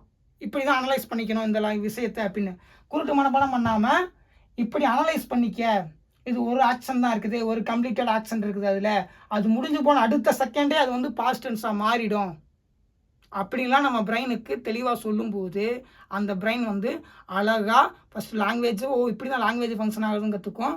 அதுக்கப்புறம் அதில் ஆங்கிலம் எப்படி ஃபங்க்ஷன் ஆகுது அதையும் பிரெயின் எடுத்துக்கும். ஏன்னா பிரெயினுக்கு வந்து நிறையா கெப்பாசிட்டி இருக்குது. செல்ஃபோன் எவ்வளோ ஒரு காம்ப்ளிகேட்டடான ஒரு எலக்ட்ரானிக் எக்யூப்மெண்ட், அதையே நம்மளால் கண்டுபிடிக்க முடிஞ்சிச்சு அப்படின்னா மனிதர்களுக்கு வந்து பார்த்திங்கன்னா நிறையா பிரெயினுக்கு கெப்பாசிட்டி இருக்குது. ஆனால் நம்ம அதை கரெக்டாக ஃபங்க்ஷன் பண்ண சொல்லி கொடுக்கணும். இப்படி இப்படி இப்படி இந்த விஷயங்கள் இப்படி இருக்குது அப்படின்னு சொல்லி கொடுத்தோம்னா அது தெளிவாக எடுத்துக்கும். அதுக்கு அதை வச்சுக்கிட்டு அடுத்தடுத்த விஷயங்களை அனலைஸ் பண்ணிக்கக்கூடிய சக்தியும் அந்த பிரெயினுக்கு இருக்குது. அதனால அது ஆட்டோமேட்டிக்காக அனலைஸ் பண்ணிக்கும். ஓகே, நம்ம தான் பண்ணுங்கிற அவசியம் கிடையாது. நமக்கு இன்புட்டை நம்ம கரெக்டாக கொடுத்தோம்னாவே அது ஆட்டோமேட்டிக்காக அடுத்து என்னன்னு சொல்லி யோசிக்கக்கூடிய சக்தி நம்ம பிரெயினுக்கு இருக்குது. ஓகே, ஆனால் இந்த மாதிரி இன்புட் கொடுத்தோம்னு வச்சுக்கோங்க, அதுக்கு ஒன்றுமே புரியாதுங்கிறனால மறுபடியும் இதையே எடுத்துக்கொண்டு வந்து தான் ரிப்பீட் பண்ணி போட்டுக்கிட்டு இருக்கோம். சப்ஜெக்ட் போடணும், அப்போ வீட்டுக்கு போட சொன்னாங்க அந்த மாதிரி. ஆனால் இப்படி நம்ம சொல்லி கொடுக்கும்போது நம்ம பிரெயின் தெளிவாக எடுத்துக்கிறதுனால ஸ்பீடாக அதுவே வந்து அதாவது இப்படி சொல்லி கொடுத்துட்டு மெல்ல மெல்ல மெல்ல அதை ட்ரெயின் பண்ணணும். நம்ம ஒரே நாளில் படிச்சுட்டு அப்படி விட்டுறக்கூடாது. மறுபடியும் பாஸ்ட் டென்ஸ்னால் பார்க்கணும். பாஸ்ட் டென்ஸ்னால் செயல் முடிஞ்சு போனதை பற்றி சொல்கிறாங்க, அதில் காலம் இருக்குது, அந்த செயலில் காலம் இருக்குது, முடிஞ்சு போன காலம். அப்போ அதை காட்டக்கூடிய வெர்பு இது. இந்த மாதிரி தெளிவாக புரிஞ்சிச்சு அப்படின்னா நம்ம பிரெயினுக்கு வந்து சூப்பராக சில விஷயங்களை அனலைஸ் பண்ணி அழகாக அந்த லாங்குவேஜ் அடாப்ட் பண்ணிக்கும். ஓகே, அதுதான் முக்கியம். நம்ம வந்து கான்செப்டை நான் எக்ஸ்பிளைன் பண்ணுறதுக்கு காரணமே லாங்குவேஜை பற்றி நம்ம பிரெயினுக்கு தெளிவான இன்புட்ஸ்களை கொடுக்கணும். அது இன்புட்ஸ்களை நிறையா கரெக்டாக எக்ஸாக்டாக ஒவ்வொரு கான்செப்டும் ஒவ்வொரு விஷயங்கள்லையும் இப்படி தான் இருக்குன்னு சொல்லி கொடுக்க நம்ம பிரெயின் அழகாக அனலைஸ் பண்ணி அதையும் வந்து ஒரு ஈஸியான லாங்குவேஜாக எடுத்துக்கும். அதனால தான் நான் கான்செப்டை வந்து இவ்வளோ தூரம் எக்ஸ்பிளைன் பண்ணிகிட்டு இருக்கேன். ஓகே, உங்கள் என்ன சொன்ன பாயிண்ட்டுகளே சொன்னால் கூட ஏன் அப்படின்னா ஒரே இவ்வளோ சொன்னோம்னா நம்ம பிரெயின் வந்து ஜஸ்ட்டு இப்படி இருக்கா அப்படின்னு சொல்லி விட்டுரும். கண்டினியூஸாக அது இன்புட் கொடுக்க நல்ல கிளாரிட்டியாக யோசிக்க ஆரம்பிச்சிடும். அப்புறம் சூப்பராக அது பேச ஆரம்பிச்சிடும். ஓகே, இப்போ வந்து பார்த்தீங்கன்னா இப்போ ஸ்டடியில் வந்து நம்ம வந்து யூஸ் பண்ணுறோம். ஏன்னா இதுதான் செயல் முடிஞ்சு போனதை காட்டுது, அதே நேரத்தில் காலத்தையும் காட்டுது. இது காலத்தை காட்டலை. ஓகே, ஸோ இந்த மாதிரி ஆங்கிலத்தில் இவ்வளோ தான் இருக்குது, 5 தான் இருக்குது. ஒன்று காலம் காட்டக்கூடிய நிகழ்கால வெர்பு, காலம் காட்டக்கூடிய இறந்த காலம், காலம் காட்டாத ஆனால் செயல் நடந்து இந்த மாதிரி செயல் நடக்குது அப்படிங்கிறது, செயல் நடந்துக்கிட்டு இருக்குது ஆனால் காலம் காட்டாது. அதே மாதிரி செயல் முடிஞ்சிருச்சுங்கிறது காலம் காட்டாது. ஏன் இதை காலம் காட்டாமல் வச்சுருக்கோம் அப்படின்னா நம்மதுலேயும் இருக்குது. படித்திருக்கிறேன் அப்படிங்கிறதுல படித்துங்கிறதுல காலமே கிடையாது. அதாவது முடிஞ்சிருச்சுங்கிறது இருக்குது, ஆனால் அது இந்த காலத்துக்கு முடிஞ்சிச்சா, அதனால தான் நம்ம படித்திருக்கிறேன், படித்திருப்பேன், படித்திருந்தேன். அந்த படித்து அப்படிங்கிறதுல வந்து நம்ம எல்லாத்துக்கும் ஏன் 3 டென்ஸ் யூஸ் பண்ண முடியுதுன்னா அதில் காலத்தை நம்ம இல்லாமல் பண்ணி வச்சுருக்கிறோம், செயலை மட்டும்தான் வச்சுருக்கோம். அதே மாதிரி தான் இவங்களும் வச்சுருக்கிறாங்க. என்ன இவங்க தனியாக யூஸ் பண்ணுறதுனால, இந்த வெர்பை பிரித்து யூஸ் பண்ணுறதுனால நமக்கு அது தெளிவாக தெரியறதுனால கன்ஃபியூஸ் ஆகுது, அவ்வளோதான். ஓகே, இப்போ உங்களுக்கு தெளிவாக புரிஞ்சிருக்கும் பாஸ்ட் டென்ஸ்னால் என்னென்னு. இப்போ யூசஸ் ஆஃப் பாஸ்ட் டென்ஸ் சொல்லி பார்க்க போகிறோம். Uses of past tense. Past டென்ஸ்னால் என்ன? செயல் முடிஞ்ச அடுத்த செகண்டே அது பாஸ்ட்டுக்கு போயிடுச்சுன்னு சொல்லி அர்த்தம், அவ்வளோதான். ஒரு ஆக்ஷன்னா ஸ்டார்டிங், ஆன்கோயிங், எண்டிங் இருக்கத்தான் செய்யும். அப்படி செயல் முடிஞ்ச அடுத்த செகண்டே அதை நம்ம பாஸ்ட் டென்ஸில் பேச முடியும். செயல் முடிஞ்சு, ஏன்னா முடிஞ்சு போச்சுல செயல், அப்போ அது பாஸ்ட்டு தான், அப்போ பாஸ்ட் டென்ஸில் பேசலாம் நம்ம. ஓகே, இப்போ ஃபஸ்ட்டு யூசேஜ் என்ன அப்படின்னு சொல்லி பார்க்க போகிறோம். ஃபர்ஸ்ட் யூஸ், இதில் இன்னொன்று இப்போ யூஸ் பண்ணும்போதே நம்ம பார்ப்போம். Single action. ஓகே, ஒரே ஒரு செயல் நடந்து முடிஞ்சிருச்சு, அதை பற்றி நம்ம பேசுகிறோம். இப்போ என்ன பண்ணலாம்? ஐ saw a மூவி, நான் ஒரு படம் பார்த்தேன். இது ஒரு சிங்கிள் ஆக்ஷன். பார்த்தேங்கிறது ஒரு செயல் முடிஞ்சு போச்சு, அவ்வளோதான். இங்கே நீங்கள் இன்னொரு விஷயத்தை நோட் பண்ணணும். இது கூட நம்ம வித்தவுட் டைம் அப்படின்னு 2 விஷயங்களை நம்ம யூஸ் பண்ண முடியும். ஒரு பாஸ்ட் டென்ஸ் கூட. இது எப்படி அப்படின்னு சொல்லி பார்த்தோங்கன்னா, பொதுவாக எல்லாத்துக்கூடையும் நம்ம வந்து with time without time use பண்ண முடியும். அதாவது சிம்பிளில் இருக்கிறது கூட. Okay, present perfect, future continuous tense, இந்த மாதிரிலாம் இருக்கும், நிறைய ஆக்ஷன். ஆனால் அந்தந்த காலத்துக்கு அந்தந்த அஸ்பெக்ட்டுக்கு தகுந்த மாதிரி தான் நம்ம காலத்தை யூஸ் பண்ணோம். அது ரொம்ப முக்கியம். என்ன அஸ்பெக்ட், அந்த இதில் நம்ம என்ன வந்து சொல்ல வர்றோம், அப்போ அதுக்கு தகுந்த மாதிரி தான். என்ன செயலை சொல்ல வரோம், எந்த நேரத்தில் நடந்துச்சுன்னு சொல்ல வரோமோ, அப்போ அதுக்கு தகுந்த மாதிரி தான் எக்ஸாக்டாக காலம் காட்டக்கூடிய வார்த்தைகள் என்ன. எக்ஸாக்டாக காலம் காட்டுறதுன்னா என்ன? ஃப்ரைடேங்கிறது ஒரு நாள், அப்போ எக்ஸாக்டாக கரெக்டாக வெள்ளிக்கிழமை நடந்துச்சு அப்படிங்கிறது இது சொல்லும். நான் படம் பார்த்தேங்கிறது செயல் முடிஞ்சு போச்சுன்னு தான் சொல்லும். ஆனால் ஐ saw a movie on Friday தான் எக்ஸாக்டாக ஒரு டேட்டா சொல்லும். வெள்ளிக்கிழமை ஒரு படம் பார்த்தாரு அப்படின்னு. இது ஜஸ்ட்டு படத்தை பார்த்தேன்னு தான் சொல்லும். இது செயல் முடிஞ்சு போச்சுன்னு தான் காட்டும். ஆனால் இதுலேயும் டைம் இருக்குது. செயல் முடிஞ்சு போச்சு, அப்போ என்னென்னா முடிஞ்சு போன காலத்தை காட்டுது, அவ்வளோதான். ஆனால் இன்னும் நமக்கு எக்ஸாக்டாக அது வெள்ளிக்கிழமை பார்த்தாரா, 10 மணிக்கு பார்த்தாரா, அப்படிலாம் தெரியணும்னா அதற்கான வார்த்தைகளை நம்ம சேர்க்கணும். ஓகே, அப்போ இது வந்து பார்த்தீங்கன்னா இப்போ இந்த சென்டென்ஸ் வந்து வித் டைமோட இருக்குது. ஏன்னா இது வந்து ஆன் ஃப்ரைடே, ஏன்னா இது வந்து பார்த்தீங்கன்னா ஒரு வெள்ளிக்கிழமை பார்த்தேன் அப்படிங்கிறத சொல்லுது. இதே பார்த்தீங்கன்னு வச்சுங்க, ஐ saw a movie last week, இது வந்து டைமோட இருக்குது. ஓகே, இப்போ வித்தவுட் டைமோட நம்ம எப்படியும் பேச முடியும். ஐ saw a மூவி அப்பவும் இது பாஸ்ட் டென்ஸ் தான், அப்பவும் இது பாஸ்ட் டென்ஸ் தான். ஓகே, ஆனால் நம்ம என்ன பண்ணிடக்கூடாதுன்னா ஐ சாய மூவி டுமாரோ அப்படின்னு சொல்லி போடக்கூடாது. ஏன் போடக்கூடாது அப்படின்னா செயல் முடிஞ்சு போன மாதிரி இருக்குது. செயல் வந்து பார்த்தீங்கன்னா முடிஞ்சிருச்சு, அதை பற்றி பேசுகிறோம். ஆனால் அது கூட சேர்த்துருக்கிற ஒரு எக்ஸாக்டான காலத்தில் பார்த்தீங்கன்னா இன்னும் அது ஆரம்பிக்கவே இல்லை. ஏன்னா நாளைங்கிறது இன்னும் ஆரம்பிக்கவே இல்லை, வரதான் போகுது. அப்போ அதை கொண்டு போய் நம்ம போடக்கூடாது. இங்கே எஸ்டர்டே போடலாம். ஓகே, ஐ சாய மூவி எஸ்டர்டே. ஸோ நம்ம இங்கே என்ன, அதாவது செயலில் எந்த மாதிரியான காலத்தை காட்டுறோமோ அதுக்கு தகுந்த காலத்தை தான் நம்ம காலத்தை எக்ஸாக்டாக காட்டக்கூடிய வார்த்தைகளில் போடணும், அந்த டைமில் போடணும்.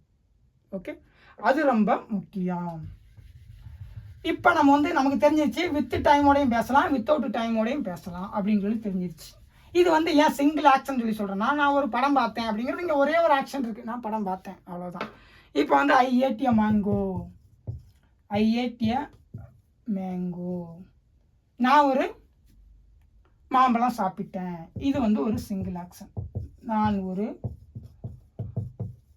மாம்பழம் சாப்பிட்டேன். ஓகே, இது ஒரு single action.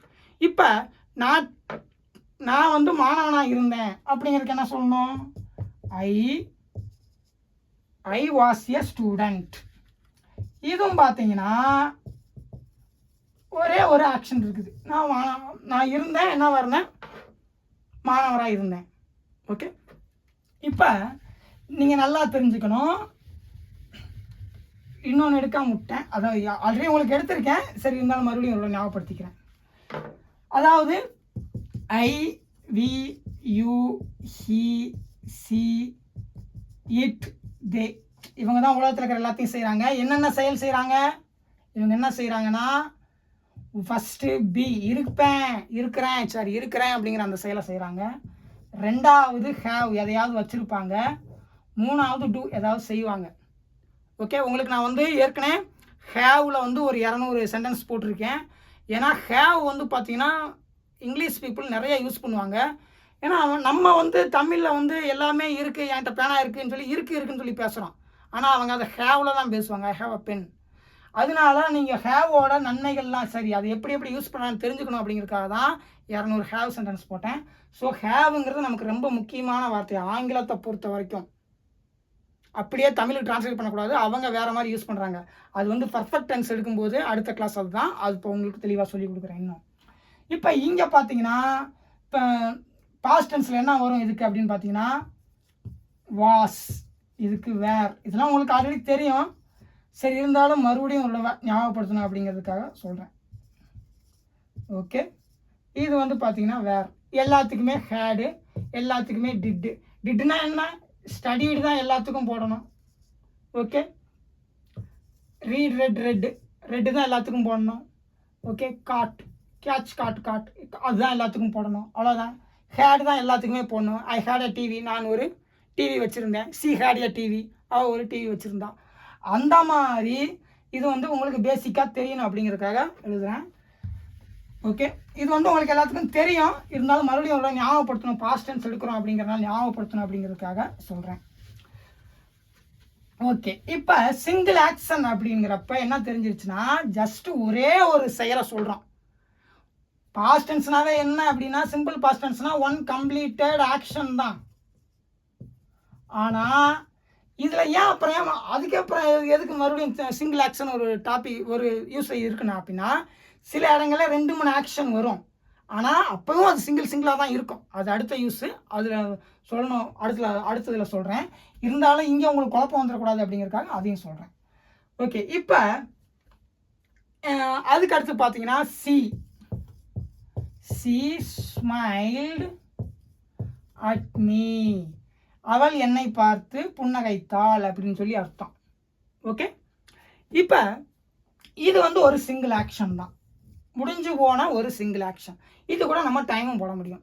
Smiled at me a minute ago, எம்யூ எ மினிட் எகோனா ஒரு நிமிஷத்துக்கு முன்னாடி என்னை பார்த்து புன்னகைத்தாள்னு அர்த்தம். அப்போ 1 நிமிஷத்துக்கு முன்னாடி நடந்ததை கூட நம்ம பாஸ்ட் டென்ஸில் சொல்ல முடியும். ஓகே, நீங்கள் அதையும் புரிஞ்சுக்கணும். She was here a minute ago. அவள் 1 நிமிஷத்துக்கு முன்னாடி இங்கே தான் இருந்தா. 1 நிமிஷத்துக்கு முன்னாடி இங்கே தான் இருந்தா. அதே நம்ம பாஸ்ட் டென்ஸ் தான் சொல்ல முடியும். ஓகே, அதனால நீங்கள் தெளிவாக புரிஞ்சுக்கணும். அதுக்கப்புறம் ஜஸ்ட் நவ் அப்படிங்கிறது அதுவும் நம்ம என்ன பண்ண முடியும் அப்படின்னா பாஸ்ட் டென்ஸில் சொல்ல முடியும். நவ்னா வந்து இப்போ தானே, அது எப்படி நீங்கள் ஜஸ்ட் நவ் சொல்கிறீங்க அப்படின்னா கொஞ்ச நேரம் இப்போ தான் போனா அப்படின்னு நம்ம சொல்லுவோம் பார்த்தீங்களா. இப்போ தான் வந்து அவர் வந்து இந்த இடத்துல வந்து போனார்.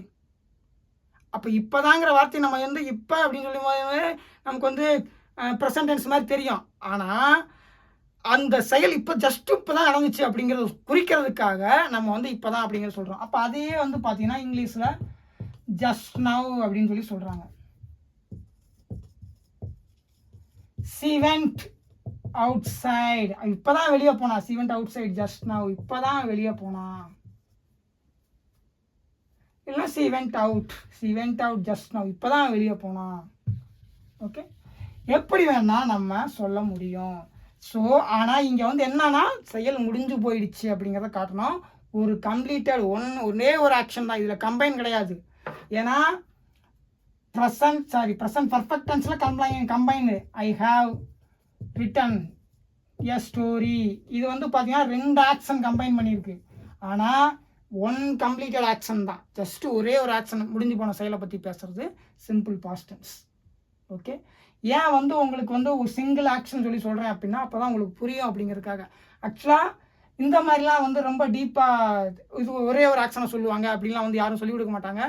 ஏன்னா நம்ம பிரெயினுக்கு அந்தளவுக்கு தெளிவாக எடுத்து கொண்டு போய் சேர்த்தாதான் இந்த லாங்குவேஜை புரிஞ்சுக்கும். அதுக்காக ஓகே, அதுக்காக நான் வந்து இந்த மாதிரிலாம் சொல்லி கொடுக்குறேன். ஓகே, நம்ம வந்து ரூல்ஸை ஃபாலோ பண்ணணும் அப்படிங்கிறத விட நமக்கு இலக்கு என்னன்னா அந்த லாங்குவேஜ் நமக்கு அடாப்ட் ஆகணும், அந்த லாங்குவேஜ் நமக்கு புரியணும், அந்த லாங்குவேஜ் நம்ம அவங்கள மாதிரி ஸ்பீடாக பேசணும். ஏன்னா நம்ம தமிழ் லாங்குவேஜை நம்ம ரூல்ஸை கற்றுக்கல. யாருமே வந்து இப்போ நான் வந்து உங்களுக்கு வந்து அறிஞ்சல் பொருளை இதுக்கு இது சொல்லி கொடுக்குறேன் அப்படிலாம் சொல்லிலாம் கொடுக்கல. ஸ்கூலில் போய் நம்ம படிச்சிருப்போம், அது வந்து ப்ராப்பர் எஜுகேஷன். ஆனால் அதுக்கு முன்னாடியே நமக்கு தெரியும் நண்பன்னா பகைவன்னு சொல்லணும், நண்பன்னா எதிரின்னு சொல்லணும்லாம் தெரியும். ஓகே, ஏன் அப்படின்னா நம்மளோட அல்டிமேட் கோல் என்ன அப்படின்னா இங்கிலீஷை சூப்பராக பேசுறது, சூப்பராக படிக்கிறது தானே தவிர இவங்க எழுதி வச்சுருக்காங்க பாருங்கள், ஒரு 500-600 வருஷமாக எழுதி வச்சுருக்காங்க கிராமரை கற்றுக்கிறது கிடையாது. கிராமரை கற்றுக்கிட்டு நம்ம எக்ஸாம் வேணால் எழுதலாம். நான் எம்ஏ இங்கிலீஷில் கிராமரை கற்றுக்கிட்டு எக்ஸாம் வேணால் நான் எழுதியிருக்கேன். சப்போஸ் யாராவது வந்து கிராமர் படிக்கிறாங்க அப்படின்னா அவங்களுக்கு வேணால் ஏதாவது இங்கிலீஷ் ரிலேட்டடாக கோர்ஸ் படிக்கிறாங்கன்னா அவங்களுக்கு வேணால் இதெல்லாம் என்ன அப்படின்னு சொல்லி நமக்கு தெரியலாம். ஆனால் நம்ம ஏஜிடிஎம்மோட குறிக்கோள் என்ன அப்படின்னா லாங்குவேஜை எப்படி ஈஸியாக புரிஞ்சுக்கிறது, எப்படி தெளிவாக புரிஞ்சுக்கிறதுங்கிறது தான். ஓகே, ஏன்னா உலகத்தில் இருக்கிற இப்போதைக்கு 800 கோடி பேர் இருக்கிற வரை எல்லாருமே வந்து இங்கிலீஷ் ரிலேட்டடான சப்ஜெக்ட் எடுத்துகிட்டு அதில் வந்து எம்ஏ இங்கிலீஷ்லாம் படிச்சுக்கிட்டு இருக்க மாட்டாங்க. அவங்கவுங்க 1000 வேலை இருக்கும், அவங்கவுங்களுக்கு 1000, ஒருத்தர் கம்ப்யூட்டர் இன்ஜினியர் இருப்பார், ஒருத்தர் சிவிலில் இருப்பார், ஒருத்தர் மெக்கானிக்கில் இருப்பார், நிறையா டிபார்ட்மெண்ட்டில் இருப்பாங்க. ஆனால் எல்லாருக்கும் இங்கிலீஷ் தேவைங்கிறப்ப அவங்களுக்கு எந்த அளவுக்கு தெளிவாக புரியுமோ அந்த அளவுக்கு நம்ம சொல்லி கொடுத்தாதான், இப்படி போனால் தான் ஈஸியாக புரிஞ்சுக்க முடியுமோ அந்த சொல்லி கொடுத்தா தான் அவங்களுக்கு தேவைப்படும். அப்போ தான் அவங்க புரிஞ்சுக்க முடியும், அப்போ தான் அவங்க அதை சக்ஸஸ் பண்ண முடியும். ஏன்னா அவங்க வந்து அவங்களோட டிபார்ட்மெண்ட்டு வேறு. அவங்க வந்துக்கிட்டு இதில் வந்து என்ன இதில் வந்துக்கிட்டு இருக்கு, இது ஐஎன்ஜி வெர்பா, இது ப்ரெசன்ட் பார்ட்டிசிபிள், இது கண்டினியூஸ் சஸ்பெக்டில் இருந்துக்கிட்டு இருக்கு அப்படிங்கிறதுலாம் அவங்க கற்றுக்கிட்டுலாம் ஒன்றும் அவங்க எக்ஸாம் எழுத போகிறது கிடையாது. அந்த கிராமட்டிக்கல் டேமை தெரிஞ்சுக்கிட்டு அவங்க வந்து எதுவும் பண்ண போகிறது கிடையாது. அவங்க ஐஎன்ஜி வெர்பில் என்ன இருக்குது, அது எதுக்கு யூஸ் பண்ணுறாங்க, அப்போ இதோட தன்மை என்ன, அதை தெரிஞ்சுக்கிட்டாவே போதும். ஏன்னா ஒரு இங்கிலீஷ் பீப்புளை கூப்பிட்டு ING verb present participle verb ஒரு 10 எழுதுங்கன்னா அது ஒரு நார்மலாக தெரியாதவங்ககிட்ட போய் கேட்டோம்னா ஒரு படித்தவங்க வந்து ஓகே ப்ரெசன்ட் பார்ட்டிசிபிளில் ஏதோ எழுதுவாங்க. ஆனால் எல்லாருமே எழுதுவாங்கன்னா எழுத மாட்டாங்க. ஆனால் அவங்களும் எல்லாரும் சூப்பராக இங்கிலீஷ் பேசுவாங்க. ஏன்னா ஒரு லாங்குவேஜை கற்றுக்கிறதுக்கு இந்த கிராமட்டிக்கல் டேர்ம்ஸ்லாம் ரொம்ப அவசியம்லாம் கிடையாது. ஆனால் ஒவ்வொரு வேர்டும் எக்ஸாக்டாக எப்படி ஃபங்க்ஷன் ஆகுதுங்கிறது அவங்களுக்கு தெரியணும், அதுதான் முக்கியம். ஓகே, அதனால தான் நான் வந்து பார்த்தீங்கன்னா ரொம்ப டீப்பாக இப்படி தான் ஃபங்க்ஷன் ஆகுதுன்னு சொல்லிட்டு அந்த மற்றவங்களுக்கு புரியணுங்கிறதுக்காக தான் நான் கிளாஸ் எடுக்கிறேனே தவிர கிராமட்டிக்கல் டேர்ம்ஸ் படி எடுத்தேன் அப்படின்னு வச்சுக்கோங்க, கிளாஸஸ் வேணால் நிறையா ஓடும், ஆனால் யாருக்கும் எந்த பிரோஜனம் இருக்காது. ஓகே, சிம்பிளிஃபை பண்ணணும், அதுதான் ரொம்ப முக்கியம். சிம்பிளிஃபை பண்ணாதான் மற்ற டிபார்ட்மெண்ட்டில் இருக்கவங்களுக்கும் இவ்வளோ ஈஸியாக இருக்கா. ஏன்னா கிராமர்னாவே எல்லோரும் பயந்து ஓட காரணமே அது அந்த டாப்பிக்கு முக்கியத்துவம் கொடுத்து அதை எடுக்கிறாங்களே தவிர அது எப்படி ஃபங்க்ஷன், அதோட தன்மைகள் என்னன்னு சொல்லி யாரும் கிளியர் கட்டாக விளக்குறதில்ல. அதனால எல்லாரும் பயப்படுறாங்க கிராமர்னாவே. ஓகே, இப்போ மல்டிபிள் ஆக்ஷன்ஸ், அதாவது இது இங்கே இருக்கட்டும், இப்போ இங்கே இருக்கும்போதே இதை பார்க்கணும், அப்போ தான் நமக்கு புரியும். அதாவது மல்டிபிள் ஆக்ஷன்ஸ்னால் என்ன சொல்கிறோம் அப்படின்னா, சீக்வன்சியலாக நடக்கும். சீக்வன்சியல் ஆக்ஷன்ஸ், அதாவது மல்டிபிள் ஆக்ஷன்ஸ் ஏன் சொன்னேன், மல்டிபிள்னால் நிறையா. Okay, one action after the other action, எல்லாம் எப்படி வேணால் நம்ம சொல்லலாம். சரி, இதை ஏன் நான் வந்து ஒரு சிங்கிள் ஆக்ஷன் அப்படிங்கிறதுக்கும் இதுக்கு என்ன, he came to the office அப்படின்னா அவர் ஆஃபீஸ்க்கு வந்தார் அப்படின்னு சொல்லி அர்த்தம். ஆனால் இந்த சீக்வன்ஷியல் ஆக்ஷனாக, சீக்வன்ஷியல்னால் அடுத்தடுத்து நடக்கிறது, அதையும் நம்ம வந்து பாஸ்ட் டென்ஸில் சொல்ல முடியும், சிம்பிள் பாஸ்ட் டென்ஸில் சொல்ல முடியும். அதை எப்படி அப்படின்னு சொல்லி பார்க்க போகிறோம். இப்போ he came in, அவர் உள்ளே வந்தார். அப்புறம் took off, வெளியே எடுத்தார், அதாவது his coat, கோட்டை கழட்டினார் அப்படின்னு சொல்லி அர்த்தம் ஆக்சுவலாக இதுக்கு தமிழில். And sat down.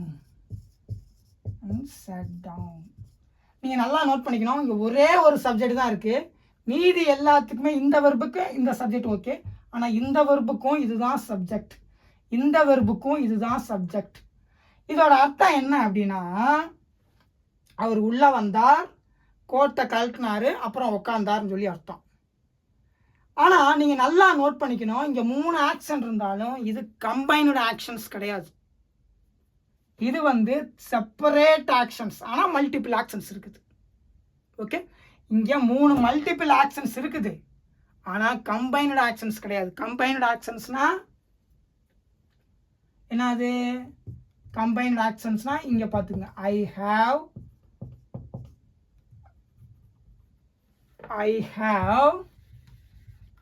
I have studied this book அப்படின்னா நான் இந்த புத்தகத்தை படிச்சிருக்கேன்னு சொல்லி அர்த்தம். I have studied this book அப்படின்னா நான் இந்த புக்கை படிச்சிருக்கேன்னு அர்த்தம். இங்கே ஹேவுக்கு அடுத்தே ஸ்டடிடுங்கிறது வருது, அப்போ 2 ஆக்ஷன் நம்ம கம்பைன் பண்ணுறோம். இங்கே 2 ஆக்ஷனை நம்ம கம்பைன் பண்ணல, இந்த செயல் நடந்துச்சு, அப்புறம் இந்த செயல் நடந்துச்சு, அதுக்கப்புறம் இந்த செயல் நடந்துச்சு, சீக்வன்ஸில் அடுத்தடுத்து என்ன நடந்துச்சு அப்படின்னு நம்ம சொல்கிறோம். ஸோ இது தனித்தனியாக இருக்கிற ஆக்ஷன். ஆனால் இங்கே பார்த்தீங்கன்னா ஆக்ஷனை கம்பைன் பண்ணியிருக்கோம். நான் படிச்சிருக்கேன், படித்து இருக்கிறேன், படித்து அப்புறம் இருக்கேன் அப்படின்னு சொல்லி அர்த்தம். இங்கே வந்து கம்பைன் பண்ணியிருக்கணும், 2 ஆக்ஷனையும் ஒன்றாக்கி அந்த தன்மையை நான் வச்சுருக்கேன் அப்படின்னு சொல்கிறோம். ஆனால் இங்கே நான் வந்தேன், நான் கோட்டை கழட்டினேன், நான் உட்காந்தேன், அதாவது அவன், இந்த ஹீன் இருக்கிறனால அவர். அப்போ இங்கே ஆக்ஷனெல்லாம் தனித்தனியாக சொல்கிறோம், ஒவ்வொரு ஆக்ஷனும் ஒவ்வொரு டைமில் நடந்துச்சு அப்படிங்கிறத தனித்தனியாகவும், இது ஒவ்வொன்றும் தனித்தனி ஆக்ஷன் அப்படின்னு சொல்லி தெளிவாக சொல்கிறோம். ஆனால் இதில் இங்கே இந்த 2 ஆக்ஷனும் தனித்தனியாக வெவ்வேறு கட்டங்கள் நடந்திருக்கலாம். இந்த படித்தேங்கிற ஒரு ஆக்ஷன், இப்போ அதை வச்சுருக்கேங்கிறதும், ஆனால் அந்த படித்தேங்கிற ஆக்ஷனை வச்சுருக்கேன்னு சொல்லி அதையும் நான் சேர்த்துக்கிறேன் இங்கே இந்த அஸ்பெக்டில், பர்ஃபெக்ட் அஸ்பெக்டில். ஆனால் இங்கே அப்படி கிடையாது, இங்கே சீக்வன்ஷியலாக அடுத்தடுத்து என்ன நடந்துச்சுன்னு சொல்லி தனித்தனியாக சொல்கிறேன். இது கம்பைனடு ஆக்ஷன்ஸ் பர்ஃபெக்ட் டென்ஸில் இருக்கிறது. இங்கே 3 ஆக்ஷன், 4 ஆக்ஷன், 5 ஆக்ஷன், 6 ஆக்ஷன் போட்டாலுமே எல்லாமே தனித்தனி. ஓகே, உங்களுக்கு தெளிவாக புரியும். தனித்தனியாக சொல்கிறேன், நான் வந்தேன், நான் கோட்டை கழட்டினேன், நான் உக்காந்தேன். இங்கே நான் படிச்சிருக்கேன் அப்படிங்கிற அந்த 2 ஆக்ஷனை கம்பைன் பண்ணிக்கிறேன். கம்பைன் பண்ணி நான் இப்போ இருக்கிற நிலைமையை சொல்கிறேன், படிச்சிருக்கேன்னு சொல்லிட்டு என்னோட இப்போதைய நிலையை சொல்கிறேன். ஆனால் நான் படிச்சும் இருக்கேன்னு சொல்லி அந்த பாஸ்ட் டென்ஸ் நடந்து சேர்த்துக்கிறேன். இதுக்கு பேர் தான் கம்பைன். இதுக்கு பேர் கம்பைன் கிடையாது, இது சீக்வன்ஸில் ஒவ்வொரு நிலைமை செப்பரேட்டாக தான் சொல்கிறேன். செப்பரேட் வேறு, கம்பைன் பண்ணுறது வேறு. ஓகே, உங்களுக்கு புரிஞ்சிருக்குன்னு சொல்லி நினைக்கிறேன். அதனால தான் பார்த்தீங்கன்னா இதை நான் வந்து தனியாக இது அழிக்காமையாக வச்சுருந்தேன். ஆனால் இங்கே வந்து பார்த்தீங்கன்னா ஒரே ஒரு சிங்கிள் ஆக்ஷனை சொல்கிறோம். ஆனால் அந்த சிங்கிள் ஆக்ஷனை இங்கே மல்டிபிள் ஆக்ஷனாக சொல்கிறோம். ஆனால் அந்த மல்டிபிள் ஆக்ஷனையும் சிங்கிளாக தான் நம்ம பார்க்குறோம். ஓகே, அந்த மல்டிபிள் நிறைய ஆக்ஷனை சொல்கிறோம், ஆனாலும் அதையும் தனித்தனியாக தான் நம்ம பார்க்குறோம். ஆனால் இங்கே 2 ஆக்ஷனை கம்பைன் பண்ணிக்கிறோம், ஒரே ஆக்ஷன் மாதிரி கம்பைன் பண்ணிக்கிறோம். படிச்சிருக்கேன், ஓடிக்கொண்டிருக்கிறான், இருக்கிறாங்கிறதும் ஓடுறாங்கிறதும் அட் டைமில் தான் நடக்குது. அது 2 ஆக்ஷனும் ஒரே ஆக்ஷனாக நம்ம பார்க்குறோம், ஒரே இதில் பார்க்குறோம், கம்பைன் பண்ணிக்கிறோம். ஆனால் இங்கே கம்பைன் பண்ணல. இங்கே எத்தனை ஆக்ஷன் இருந்தாலும் எல்லாத்தையும் சிங்கிள் ஆக்ஷனாக தான் பார்க்குறோம். ஓகே, அது உங்களுக்கு புரியணும் அப்படிங்கிறதுக்காக சொல்கிறேன். போக போக தான் உங்களுக்கு புரிய வரும். ஏன்னா கம்பைன் ஆக்ஷன் என்ன, சிங்கிள் ஆக்ஷன்னா என்ன, சிங்கிள் ஆக்ஷன் இருக்குது, கம்பைன்ட் ஆக்ஷன் இருக்குது, இந்த மல்டிபிள் ஆக்ஷன்லேயே தனித்தனியாக சொல்கிறதும் இருக்குது. அப்போ ஏன்னா ஆக்ஷனை நம்ம கம்பைன் பண்ணுறோம் அப்படின்னு சொல்லி நமக்கு தெரிஞ்சாதான் அஸ்பெக்ட்லாம் உங்களுக்கு ரொம்ப ஈஸியாக புரிய வரும். ஓ, சிங்கிள் ஆக்ஷன் ஒன்று இருக்குது, நிறையா நடக்கிற ஒரு ஆக்ஷனை கம்பைன் பண்ணிக்கிறோம் அப்படிங்கிறது ஒன்று இருக்குன்னு சொன்னால் தான் அதை பற்றியான ஒரு புரிதல் ஏற்பட்டால் தான் உங்களுக்கு அஸ்பெக்டுகளை பற்றி புரிதல் ஏற்படும். இல்லைன்னா சிம்பிள் அஸ்பெக்ட் மட்டும் தான் புரியும், எல்லாத்துலேயுமே சிம்பிள் அஸ்பெக்ட் மட்டும் தான் புரியும். ஓகே, உங்களுக்கு தெளிவாக புரிஞ்சிருக்குன்னு சொல்லி நான் நினைக்கிறேன். இப்போ 2வது யூசேஜ் பார்த்து முடிச்சிட்டோம். இப்போ 2வது யூசேஜில் இன்னொரு சென்டென்ஸ் பார்ப்போம், அப்போ தான் உங்களுக்கு தெளிவாக தெரிய வரும். 2வது யூசேஜ் என்ன, மல்டிபிள் ஆக்ஷன்ஸாக அடுத்தடுத்து நடக்கிற மாதிரி. அதாவது ஒரு கிரிக்கெட் வர்ணனையில் சொல்லுவாங்கல்ல, அவர் வந்து பந்து அடிக்கிறார், ஓடுறார், பந்தை பார்க்குறார், அப்போ சப்ஜெக்ட் ஒன்று தான், ஆனால் ஓடுறார், மறுபடியும் வர்றார், அந்த சப்ஜெக்டை தூக்கிடுவோம். அடுத்த சென்டென்ஸில் சப்ஜெக்டை தூக்கிட்டு ஓடுறார், வர்றார், அவுட் ஆகிட்டார் அப்படின்னு நம்ம சொல்லுவோம். ஆனால் சப்ஜெக்ட் எல்லாத்துக்குமே அது ஒன்று தான். ஆனால் அவரை பற்றி அடுத்தடுத்து, ஏன்னா அடுத்தடுத்து அந்த செயல் நடந்துகிட்டே இருக்கணும், சீக்வன்சியல் நம்ம சொல்கிறோம், அதுதான் இது. ஓகே, உங்களுக்கு புரிஞ்சிருக்குன்னு சொல்லி நம்ம நினைக்கிறோம். அடுத்து வந்து 2வது ஆக்ஷனில் இன்னொன்று சொல்கிறேன் பாருங்க. 2வது யூசேஜில் இன்னொன்று என்ன அப்படின்னா, சி ஓப்பன்ட் த டோர், அவள் கதவை திறந்தாள். ஓகே, என்டர்டு த ஹவுஸ், வீட்டுக்குள் நுழைந்தாள், entered the house. Okay, and turned on the light, turned on the light, லைட்டை போட்டான். அதாவது இந்த ஆக்ஷன் பார்த்தீங்கன்னா இங்கே 3 ஆக்ஷன் இருக்கலாம். ஓகே, பர்ஃபெக்ட் கண்டினியூஸ் டென்ஸ்லேயும் 3 ஆக்ஷன் இருக்கலாம், இங்கேயும் 3 ஆக்ஷன் இருக்கலாம். ஆனால் இந்த 3 ஆக்ஷனுமே தனித்தனி அடுத்தடுத்து நடக்கிறத அடுத்தடுத்து நடக்குதுன்னு சொல்லி தனித்தனியாக பிரித்து சொல்கிறாங்க. ஓகே, ஆனால் அங்கே நான் படித்துக்கொண்டே இருக்கிறேன் அப்படிங்கிறதுல நான் இருக்கிறேங்கிறது இப்போ தான் இருக்குது, ஆனால் அந்த மீதி அப்பயே ஆரம்பித்தேன், கண்டினியூஸாக நடந்துகிட்டு இருந்துச்சு, அது வாங்கி சேர்த்துக்கிறேன், அது எல்லாத்தையும் சேர்த்து ஒரே ஆஸ்பெக்டில் இப்போ என்னோடய நிலை என்ன அப்படிங்கிறத அங்கேருந்து இப்போ வரைக்கும் படிச்சுக்கிட்டே இருக்கேன்னு சொல்லிட்டு ஒரே இதில் சொல்கிறேன். அதுக்கு பேர் கம்பைன்டு ஆக்ஷன்ஸ். ஆக்ஷனை கம்பைன் பண்ணுறோம். இங்கே ஆக்ஷனை கம்பைன் பண்ணல, எல்லா ஆக்ஷனையும் தனித்தனியாக தான் பார்க்குறோம் இங்கே. ஓகே, சி ஓப்பன்ட் த டோர், அவள் கதவை திறந்தாள், அதுக்கப்புறம் வீட்டிற்குள் நுழைந்தாள், அப்புறம் லைட்டோட சுவிட்சை போட்டாள். ஓகே, உங்களுக்கு இந்த புரிதல் இருந்தால் தான் அஸ்பெக்ட்னா என்ன அப்படின்னு சொல்லி தெரிய வரும்.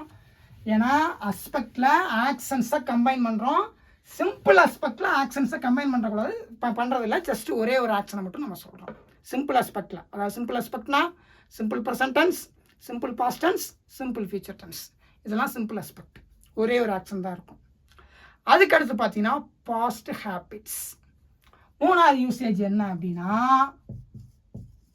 Past habits. பாஸ்ட் ஹேபிட்ஸ் இல்லை பாஸ்ட் ரொட்டீன்ஸ், நம்ம பாஸ்ட்டில் சில செயல்களை தொடர்ந்து செஞ்சுருப்போம், அதை பற்றி நம்ம பேச முடியும். ஏன்னா அதை பற்றி நான் பேசுகிறேன். நான் டெய்லியும் வந்து 4 மணிக்கு சாப்பிடுவேன் அப்படின்னு சொல்லலாம், ஸ்கூல் முடிஞ்சு வந்து 4 மணிக்கு சாப்பிடுவேன், அப்போ டெய்லியும் ஒரு காலத்தில் நடந்திருக்கும். அப்போ அந்த செயல் நான் டெய்லியும் செஞ்சேங்கிறத நம்ம சொல்லணும்ல. ஏன்னா மனிதர்களால் விதவிதமாக மீனிங் கொண்டு வந்து பேச முடியும். அப்போ அதையும் நம்ம பேசணும் அப்படின்னா அதை இதில் தான் நம்ம பேசுகிறோம், அப்போ அதை நம்ம தெரிஞ்சுக்கணும். இங்கே நான் வந்து டெய்லி நியூஸ் பேப்பர் படிப்பேன் அப்படிங்கிறத ஒரு பொண்ணு சொல்லுது. C red, read red, red தான். ஓகே, இது ஸ்பெல்லிங் ஒன்று தான், ஆனால் ரெட் இது. சி ரெட்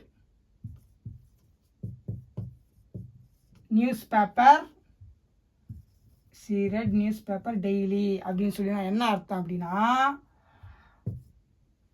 அந்த பெண் டெய்லியும் நியூஸ் பேப்பர் படித்தான்னு சொல்லி அர்த்தம். சரி, இங்கே இந்த டெய்லி அப்படிங்கிறது என்ன சொல்லுது அப்படின்னா தினமும். இது இங்கே ரீட்ஸ் போட்டால் தான் அது ப்ரெசன்ட் டென்ஸ். இது ரெட். ஓகே, அப்போ இது வந்து பாஸ்ட் டென்ஸ். தினமும் நியூஸ் பேப்பர் படித்தால்னு சொல்லி அர்த்தம். Okay, we played cricket every Sunday. நாங்கள் வாரம் ஞாயிற்றுக்கிழமை தோறும் கிரிக்கெட் விளையாடினோம். ஒரே ஆக்ஷன் தான். ஆனால் இங்கே நீங்கள் நினைக்கலாம், அப்போ நான் டெய்லியும் கிரிக்கெட் விளாண்டேன்னா ஒரு ஞாயிற்றுக்கிழமை விளாண்டுருப்பேன், அடுத்து இன்னொரு ஞாயிற்றுக்கிழமை விளாண்டுருப்பேன், அப்போ இன்னொரு ஞாயிற்றுக்கிழமை விளாண்டுருப்பேன். அப்போ இது நான் நிறைய ஆக்ஷன் இல்லை அப்படின்னு சொல்லி நீங்கள் நினைக்கலாம். ஆனால் விளாண்டாங்கிறது ஒரே ஒரு ஆக்ஷன் தான். அதை நீங்கள் ஒவ்வொரு ஞாயிற்றுக்கிழமையும் செஞ்சீங்க, அவ்வளோதான். ஆனால் இங்கே இருக்கிறது ஒரே ஒரு ஆக்ஷன் தான். அப்போ இங்கே ஒரே ஒரு செயல் தான். அந்த செயலை நீங்கள் வாரம் ஒவ்வொரு ஞாயிற்றுக்கிழமையும் நீங்கள் செஞ்சுருக்கீங்க. ஓகே, தெளிவாக புரிஞ்சுக்கணும். ஏன்னா நீங்கள் மல்டிபிள் ஆக்ஷனில் அப்படின்னு சொல்லி நினச்சக்கூடாது. செயல் ஒன்று தான். அந்த செயலை நீங்கள் ஒவ்வொரு ஞாயிற்றுக்கிழமையும் பண்ணியிருக்கீங்க.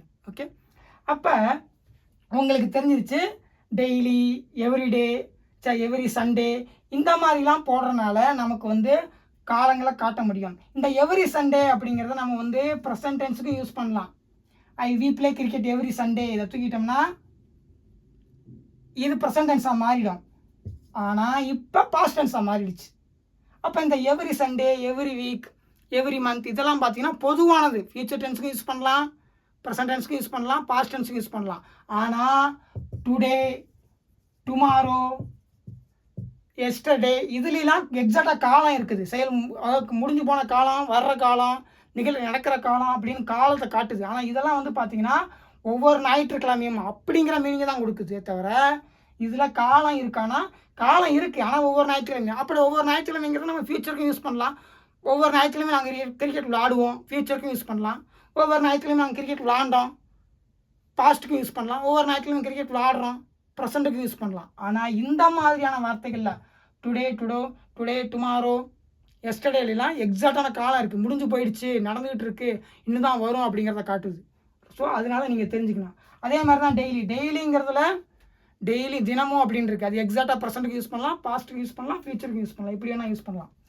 இப்போ பாஸ்ட் ஹேபிட்ஸில் நமக்கு தெரிஞ்சிருச்சு இந்த மாதிரி daily, every Sunday, every week, ஆல்வேஸ்லாம் நான் கிட்டத்தட்ட தினமும் அப்படிங்கிறது தான். ஓகே, இந்த மாதிரிலாம் நம்ம என்ன பண்ணிக்கலாம் அப்படின்னா இந்த மாதிரி வார்த்தைகளை போட்டும் நம்ம டெய்லி இந்த செயல்லாம் நடந்துச்சு, நடக்குது, நடக்கும் அந்த மாதிரி பேச முடியும். இங்கே நம்ம வெர்பு பாஸ்ட் போட்டிருக்கிறதுனால இதுவும் பாஸ்ட்டாக மாறிக்கிச்சு. இதே வெர்பு ப்ரெசண்டில் போட்டோம்னா இதுவும் ப்ரெசண்டாக மாறிக்கும். ஆனால் இது என்ன எக்ஸாக்டாக சொல்லுதுன்னா இது ஒரு ரொட்டீன், ஒரு ஹேபிட். ஏன்னா நம்ம ஒவ்வொரு ஞாயிற்றுக்கிழமையும் செய்கிறோம், இங்கே டெய்லியும். அப்போ ஒரு செயல் நம்ம கண்டினியூஸாக செய்யும்போது அதை நம்ம பழக்க வழக்கம் தொடர்ந்து நடைபெறுது அப்படிங்கிற மாதிரி சொல்கிறோம்ல, அப்போ அந்த மாதிரி இதுக்கு இதை யூஸ் பண்ணலாம். ஓகே, ஸோ அதாவது வி பிளே கிரிக்கெட்னா நாங்கள் கிரிக்கெட் விளாடுறோன்னு அர்த்தம். ஆனால் எவ்ரி சண்டே தான் என்ன சொல்லுதுன்னா ஒவ்வொரு ஞாயிற்றுக்கிழமையும் சொல்லுது. அதே மாதிரி வி பிளேடு கிரிக்கெட் அப்படின்னு சொல்லும்போது என்ன ஆகிடும் அப்படின்னா நாங்கள் கிரிக்கெட் விளாண்டோம் அப்படின்னு சொல்லி ஒரே ஒரு சிங்கிள் ஆக்ஷனுக்கு போயிடும். சிங்கிள் ஆக்ஷன்னா ஏதோ ஒரே ஒரு நேரம் விளாண்டாங்க அப்படிங்கிற மாதிரி மாறிடும். ஆனால் இந்த எவ்ரி சண்டே போடும்போது தான் என்ன ஆகுது அப்படின்னா இது ரொட்டீனாக நடந்துக்கிட்டு இருந்துச்சுன்னு சொல்லி மாறிடும். நீங்கள் யோசிக்கலாம், இது பார்த்தீங்கன்னா சிங்கிள் ஆக்ஷன். ஆக்சுவலாக இப்போயும் பார்த்தீங்கன்னா ஒரு செயல், ஒரே மாதிரியான செயல் தான். அதனால தான் வி பிளேடு கிரிக்கெட் போட்டிருக்கோம். ஆனால் இந்த காலத்தை தூக்கிட்டோம்னா ஜஸ்ட்டு ஒரே ஒரு தடவை தான் விளாண்டாங்கிற மாதிரி ஆகிடும். ஓகே, அதே மாதிரி தான் சி ரெட் நியூஸ் பேப்பர்னா ஒரே ஒரு தடவை தான் பேப்பர் படித்தாங்கிற மாதிரி ஆகிடும். ஆனால் அந்த டெய்லிங்கிற வார்த்தை தான் இது ஒரு ரொட்டீனான ஹேபிட்னு சொல்லி மாற்றுது. ஓகே, ஆனால் இந்த ரொட்டீன் செயலுக்கு ஆங்கிலத்தில் இன்னொரு வார்த்தையும் நம்ம யூஸ் பண்ணுவாங்க. அது என்ன அப்படின்னு சொல்லி பார்த்தோம்னா யூஸ்டு டு அப்படிங்கிறத யூஸ் பண்ணுவாங்க. அதுவும் பார்த்தீங்கன்னா பொதுவாக என்ன சொல்லும் அப்படின்னா ரொட்டீனான பாஸ்ட்டில் நடக்கிற ரொட்டீனான செயல்களை சொல்லும் யூஸ்டு டு. அப்போ ப்ரெசண்ட்டுக்கு யூஸ்டு, அவ்வளோதான். பாஸ்ட் டென்ஸுக்கு யூஸ்டு டு. அதாவது யூஸ்டு டு என்ன சொல்லுது அப்படின்னா, யூஸ்டுனா நாங்கள் அந்த செயலை வந்து பொதுவாக வழக்கமாக செஞ்சோம் அப்படிங்கிற அந்த மீனிங்க்கு வந்துடும். அப்போ we used to have a dog. We used to have a dog அப்படின்னா என்ன அர்த்தம்னா, நாங்கள் அப்பையெல்லாம் நாய் தான் வச்சுருந்தோம், பெற்றிருக்கிறோம். உங்களுக்கு ஹேவில் வந்து நான் உங்களுக்கு தெளிவாக சொல்லியிருப்பேன். ஏன்னா ஹேவை வந்து நம்ம எக்ஸாக்டாக தமிழுக்கு டிரான்ஸ்லேட் பண்ண முடியாது. ஏன்னா நம்ம வந்து பொதுவாக இருக்கிறோங்கிறத பற்றி அந்த இருக்கிறோம் அப்படிங்கிற அந்த வேர்ட்லேயே வந்து ஆங்கிலேயர்கள் ஹேவை யூஸ் பண்ணுறதை பற்றி நம்ம இங்கே தமிழில் வந்து இருக்கிறோங்கிறத பற்றி யூஸ் பண்ணிக்கிறோம். அதோட எக்ஸாக்டாக எடுத்து பார்த்தோம்னா ஆம் வரும். ஆனால் இந்த டிரான்ஸ்லேஷன் தப்பு. ஏன்னா அவங்க வந்து பொசசிவ்னஸை சொல்கிறாங்க, ஒரு பொருளை வச்சுருக்கிறத பற்றி பேசுகிறாங்க. அப்போ அதுக்கு ஹேவ் தான் போகும். ஓகே, அது உங்களுக்கு ஏற்கனவே நான் டவுட் கிளியரன்ஸ் அதெல்லாம் நிறைய தெளிவாக சொல்லியிருக்கேன், உங்களுக்கு புரிஞ்சிருக்கும். அப்போ we used to have a dog. அப்போலாம் நாங்கள் வந்து ஒரு நாய் தான் வச்சுருந்தோம். ஆனால் இப்போ வந்து நாங்கள் now we have a cat, இப்போ நாங்கள் பூனை வச்சுருக்கோம். அப்போ இதோட அர்த்தம் என்னன்னா, அப்போலாம் நாங்கள் நாய் தான் வச்சுருந்தோம், அதாவது அந்த செயலை தான் நாங்கள் செஞ்சோம், பொதுவாக அந்த செயலை செஞ்சோம், அதுதான் எங்களோட ரொட்டீன், அது மாதிரி காட்டுறது. ஓகே, இப்போ அதே பார்த்தீங்கன்னா வி பிளேடு கிரிக்கெட் டெய்லி அப்படிங்கிறதுக்கும் we used to play cricket அப்படிங்கிறதுக்கும் மீனிங் ஒன்று தான். We used to play cricket. இங்கே என்ன அர்த்தம்னா, we used to play cricket every Sunday. அப்போனா நாங்கள் பொதுவாக ஞாயிற்றுக்கிழமைகளில் கிரிக்கெட் விளாண்டோன்னு சொல்லி அர்த்தம். ஆனால் இதே விஷயத்தை நம்ம எப்படி சொன்னோம், we played cricket every Sunday. அப்போ இப்படியும் சொன்னோம். ஓகே, போனதில். இப்போ நீங்கள் நல்லா நோட் பண்ணிக்கிங்க, இந்த எவ்ரி சண்டேவை இங்கே தூக்கிட்டேன் அப்படின்னாலும் இப்போவும் இது வந்து ஒரு ரொட்டீனை காட்டும், இது ஒரு பாஸ்ட் ஹேபிட்டை காட்டும். நாங்கள் வந்து கிரிக்கெட் தான் விளாடுவோம் எப்பயுமே, அது எங்களை ரொட்டீனாக இருந்துச்சு, நாங்கள் கிரிக்கெட் விளாண்டோம், எப்பயுமே பொதுவாக கிரிக்கெட் விளாண்டுக்கிட்டு இருந்தோம் அப்படின்னு அர்த்தம். ஆனால் இங்கே நீங்கள் இந்த எவ்ரி சண்டேவை தூக்கிட்டீங்க அப்படின்னா இது ஜஸ்ட் ஏதோ ஒரே ஒரு டைம் மட்டும் விளாண்டோம் அப்படிங்கிற மாதிரி மாறிடும். அப்போ இதை ரொட்டீனாக மாற்றினது எது அப்படின்னா அந்த எவ்ரி சண்டே அப்படிங்கிற வார்த்தை தான். Okay, every Sunday, every week, daily, always, அந்த மாதிரி விஷயங்கள்லாம் அது சேர்த்தாதான் இது ரொட்டீனாக மாறும். ஆனால் இங்கே இந்த யூஸ்டு டுவே இது ஒரு ரொட்டீன் அப்படின்னு சொல்லி காட்டிடுது. எவ்ரி சண்டேங்கிறது எக்ஸாக்டாக இன்னும் எந்த டைம்லாம் நீங்கள் வந்து பொதுவாக விளாண்டோம் அப்படிங்கிறத காட்டுறதுக்காக. ஓகே, உங்களுக்கு தெளிவாக புரிஞ்சிருக்குன்னு நினைக்கிறேன். அப்போ யூஸ்டு டுங்கிறது ஒரு ரொட்டீனாக காட்டக்கூடியது. அதுக்கு வந்து இன்னும் எக்ஸாக்டாக எந்த நேரத்தில் நடந்துச்சு அப்படிங்கிறத போடலைன்னா கூட இது ரொட்டீனாக தான் காட்டும். ஆனால் இங்கே அப்படி கிடையாது. இங்கே என்ன ஆகிடும்னா ஜஸ்ட் ஒரே ஒரு டைம் தான் விளாண்டோம், வி பிளேடு கிரிக்கெட் ஒரே ஒரு டைம் தான் விளாண்ட மாதிரி ஆகிடும். அப்போ இது ஒரு ரொட்டீன் இல்லைங்கிற மாதிரி மாறிடும். அதுதான் யூஸ்டு டுவுக்கும் இந்த மாதிரி ரொட்டீனை காட்டுறதுக்கும் உள்ள வித்தியாசம். அதாவது டைம் ஃப்ரேமை வச்சுக்கிட்டு அது கூட ரொட்டீனை காட்டுறதுக்கும் உள்ள வித்தியாசம். இங்கே யூஸ்டு டு போட்டு ரொட்டீன் காட்டுறதுக்கு நம்ம டைம் ஃப்ரேம் எடுத்துட்டோம்னாலும் இது இன்னும் வந்து பார்த்தீங்கன்னா ரொட்டீனாக தான் இருந்துகிட்டு இருக்குது, ஒரு ஹேபிட்டாக தான் இருந்துகிட்டு இருக்குது. ஆனால் இங்கே மாறிடும். ஓகே, உங்களுக்கு புரிஞ்சிருக்குன்னு சொல்லி நினைக்கிறேன். யூஸ்டு டுக்கும் அதே நேரத்தில் மற்ற நேரத்தில் நம்ம மற்ற ஒரு காலங்காட்டக்கூடிய வினை சொற்களை வச்சு காலங்காட்டக்கூடிய சொற்களை வச்சு ஹேபிட்டாக மாற்றுறதுக்கும் இல்லை என்ன வித்தியாசம் அப்படிங்கிறது தெரிஞ்சிருக்குன்னு நினைக்கிறேன். ஓகே, அதுக்கடுத்து பார்த்தீங்கன்னா கடைசி யூசேஜ், நாலாவது யூசேஜ் என்ன, long period action. Long period action அப்படின்னா என்னன்னா, ஒரு செயல் பார்த்தீங்கன்னா ரொம்ப காலம் நடந்துகிட்டு இருக்கும்.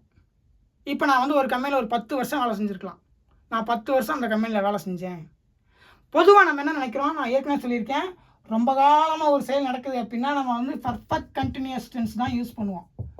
பர்ஃபெக்ட் ஏன்னா கண்டினியூஸ் டென்ஸ், ஏன்னா இதில் தான் செயல் தொடங்கினதை சொல்லும், தொடர்ந்து நடந்துகிட்டு இருக்கிறத சொல்லும், அப்புறம் இப்போவும் அந்த செயல் நடந்துகிட்டு இருக்குங்கிறத சொல்லும். அப்போ ரொம்ப காலம் இது வந்து ஒரு ப்ரொலாங்டு ஆக்ஷன். ஓகே, ஆனால் நம்ம லாங் பீரியட் ஆக்ஷன் அது வந்து பார்த்திங்கன்னா பாஸ்ட் முடிஞ்சு போச்சு. இப்போ அதை பற்றி நம்ம பேசுகிறோம். அப்படிங்கிறப்ப நம்ம அதை பர்ஃபெக்ட் கண்டினியூஸ் டென்ஸ்லையும் பேச முடியும். ஆனால் அதோட தன்மைங்கிறது வேறு. அப்போ சிம்பிள் பாஸ்டில் பேசும்போது நான் 10 வருஷம் அந்த கம்பெனியில் வேலை செஞ்சேன் அப்படின்னு மட்டும் பேச முடியும். வேலை செய்து கொண்டிருந்தேன் அப்படின்னு சொல்லும்போது அப்போ செஞ்சுக்கிட்டு இருக்கப்போ என்ன நடந்துச்சு அப்படிங்கிற மாதிரி மீனிங் போயிடும். அது பர்ஃபெக்ட் கண்டினியூஷன்ஸ் நடத்தும்போது சொல்கிறேன். ஆனால் இப்போ ஒரு செயல் முடிஞ்சிருச்சு, அந்த செயல் ரொம்ப காலமாக நடந்துகிட்டு இருந்துச்சு. அதனால் இப்போ அதோட ஸ்டேட்டஸ் என்ன, முடிஞ்சு போச்சு. இப்போ நாங்கள் இல்லை, அங்கே அந்த கம்பெனியில் வேலை செய்யலை. பாஸ்ட்னாவே என்ன, செயல் முடிஞ்சு போச்சுன்னு தான் அர்த்தம். சிம்பிள் பாஸ்ட் டென்ஸ் என்ன சொல்லுது அப்படின்னா ஆக்ஷன் முடிஞ்சு போச்சுங்கிறத மட்டும் சொல்லுது.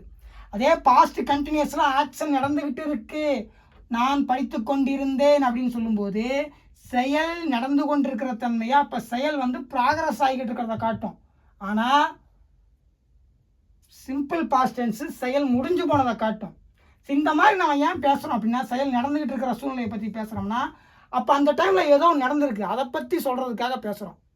ஆனால் இங்கே அதை பற்றி நான் பேச விரும்பல, ஜஸ்ட்டு செயல் முடிஞ்சு போச்சு அப்படிங்கிறத சொல்கிறேன். நான் வந்து ஐ worked in that company for 10 years. அந்த கம்பெனியில் நான் வந்து ஒரு 10 வருஷம் வேலை செஞ்சேன். ஸோ 10 வருஷங்கிறது ரொம்ப லாங்கான பீரியடு. ஆனாலும் அது செயல், அந்த செயல் முடிஞ்சு போச்சுங்கிறதுனால நம்ம அதை இங்கே கொண்டு வந்து அசால்ட்டாக சொல்லிட முடியும். நான் 10 வருஷம் அந்த கம்பெனியில் வேலை செஞ்சேன். ஐ lived in Chennai for 10 years அப்படின்னு சொல்லும்போது என்ன அர்த்தம்னா நான் 10 வருஷமாக சென்னையில் வசித்தேன், அவ்வளோதான். இப்போ நாங்கள் இல்லை, இப்போ நான் இல்லை இது பாஸ், ஏன்னா செயல் முடிஞ்சு போனதை தான் சொல்ல முடியும். இப்போ நாங்கள் இல்லை அப்படின்னு சொல்லி தான் 10 வருஷம் இருக்கே, அப்போ பெருசாக அப்போ வந்து நம்ம வந்து ஹேவ், இங்கே வந்து ஹேடு பீன் லிவிங் தான் நம்ம சொல்ல முடியும். அப்படிலாம் நீங்கள் யோசிக்கக்கூடாது. ஏன்னா அந்த ஹேடு பீன் லிவிங்கிறது வந்து செயல் அப்போதைக்கு நடந்துக்கிட்டு இருந்த சூழ்நிலையை சொல்லுது. அப்போ அந்த டைமில் வேறு ஏதோ செயல் நடந்திருக்கலாம், அதை பற்றி பேசும்போது நம்ம அந்த மாதிரி பேசுறதுக்காக அதை யூஸ் பண்ணுறோம். செயல் ப்ராக்ரஸ் ஆகிக்கிட்டு இருக்குங்கிற மாதிரி சொல்கிறோம். அது இறந்த காலத்துலேயும் செயல் ப்ராக்ரஸ் ஆகிட்டு இருக்கிற தன்மையை பேசுகிறோம். ஆனால் இங்கே அதை பற்றிலாம் பேசலை, அந்த செயல் முடிஞ்சு போச்சு, அதை பற்றி நான் சிம்பிளாக சொல்கிறேன். நான் 10 வருஷம் சென்னையில் வசித்தேன். இது வந்து ஒரு லாங்கான பீரியடு தான். ஆனாலும் அந்த செயல் முடிஞ்சு போச்சுங்கிற ஒரே காரணத்துக்காக நம்ம சிம்பிள் பாஸ்ட் டென்ஸில் ஆமாம் நான் 10 வருஷம் சென்னையில் இருந்தேன், ஆனால் இப்போ அங்கே இல்லைன்னு சொல்லி அர்த்தம். எப்பவும் நம்ம பாஸ்ட் டென்ஸ்னாவே செயல் முடிஞ்சு போச்சுன்னு அர்த்தம். பாஸ்ட் டென்ஸ்னால் என்ன, இந்த பர்டிகுலர், அதாவது இந்த அஸ்பெக்ட், சிம்பிள் அஸ்பெக்ட் என்ன சொல்லுதுன்னா செயல் முடிஞ்சு போனவங்க சொல்லுது. அதுக்காக பாஸ்ட் டென்ஸ்னாவே செயல் அந்த காலத்தில் முடிஞ்சு போச்சுன்னு தானே சொன்னீங்க அப்படின்னு சொல்லிட்டு பாஸ்ட் கண்டினியூஸ் டென்ஸில் வந்துக்கிட்டு ஐ வாஸ் ரீடிங், அப்போ செயல் முடிஞ்சு போச்சுல அப்படின்னு சொல்லி நீங்கள் சொல்லக்கூடாது. ப்ராக்ரஸ் ஆகிட்டு இருக்கிற வெறுப்பு போட்டிருக்கோம். ஆனால் என்ன, அது இறந்த காலத்தில் ப்ராக்ரஸ் ஆகிட்டு இருந்துச்சு. இறந்த காலத்தில் நான் படிச்சுக்கிட்டு இருந்தேன், அப்போ யாரோ ஒருத்தன் வந்தான், அந்த மாதிரி பேசுகிறதுக்காக இந்த அஸ்பெக்ட் இருக்குது. ஓகே, இங்கே செயல் முடிஞ்சு போகல, செயல் நடந்துக்கிட்டு தான் இருக்குது, ஆனால் அது இறந்த காலத்தில் நடந்துக்கிட்டு இருந்துச்சு.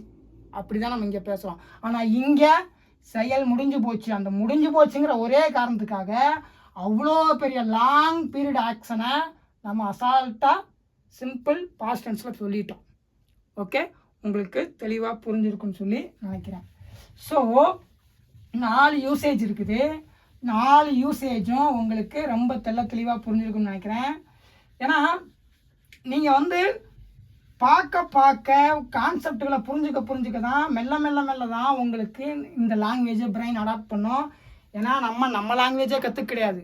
அப்போ ஃபஸ்ட்டு லாங்குவேஜ் எப்படி ஃபங்க்ஷன் ஆகுது, அதில் ஆங்கிலம் எப்படி ஃபங்க்ஷன் ஆகுது அப்படிங்கிற எல்லாமே நமக்கு தெரியணும். அப்படின்னா ஒரே கிளாஸில் நம்ம கற்றுக்க முடியாது.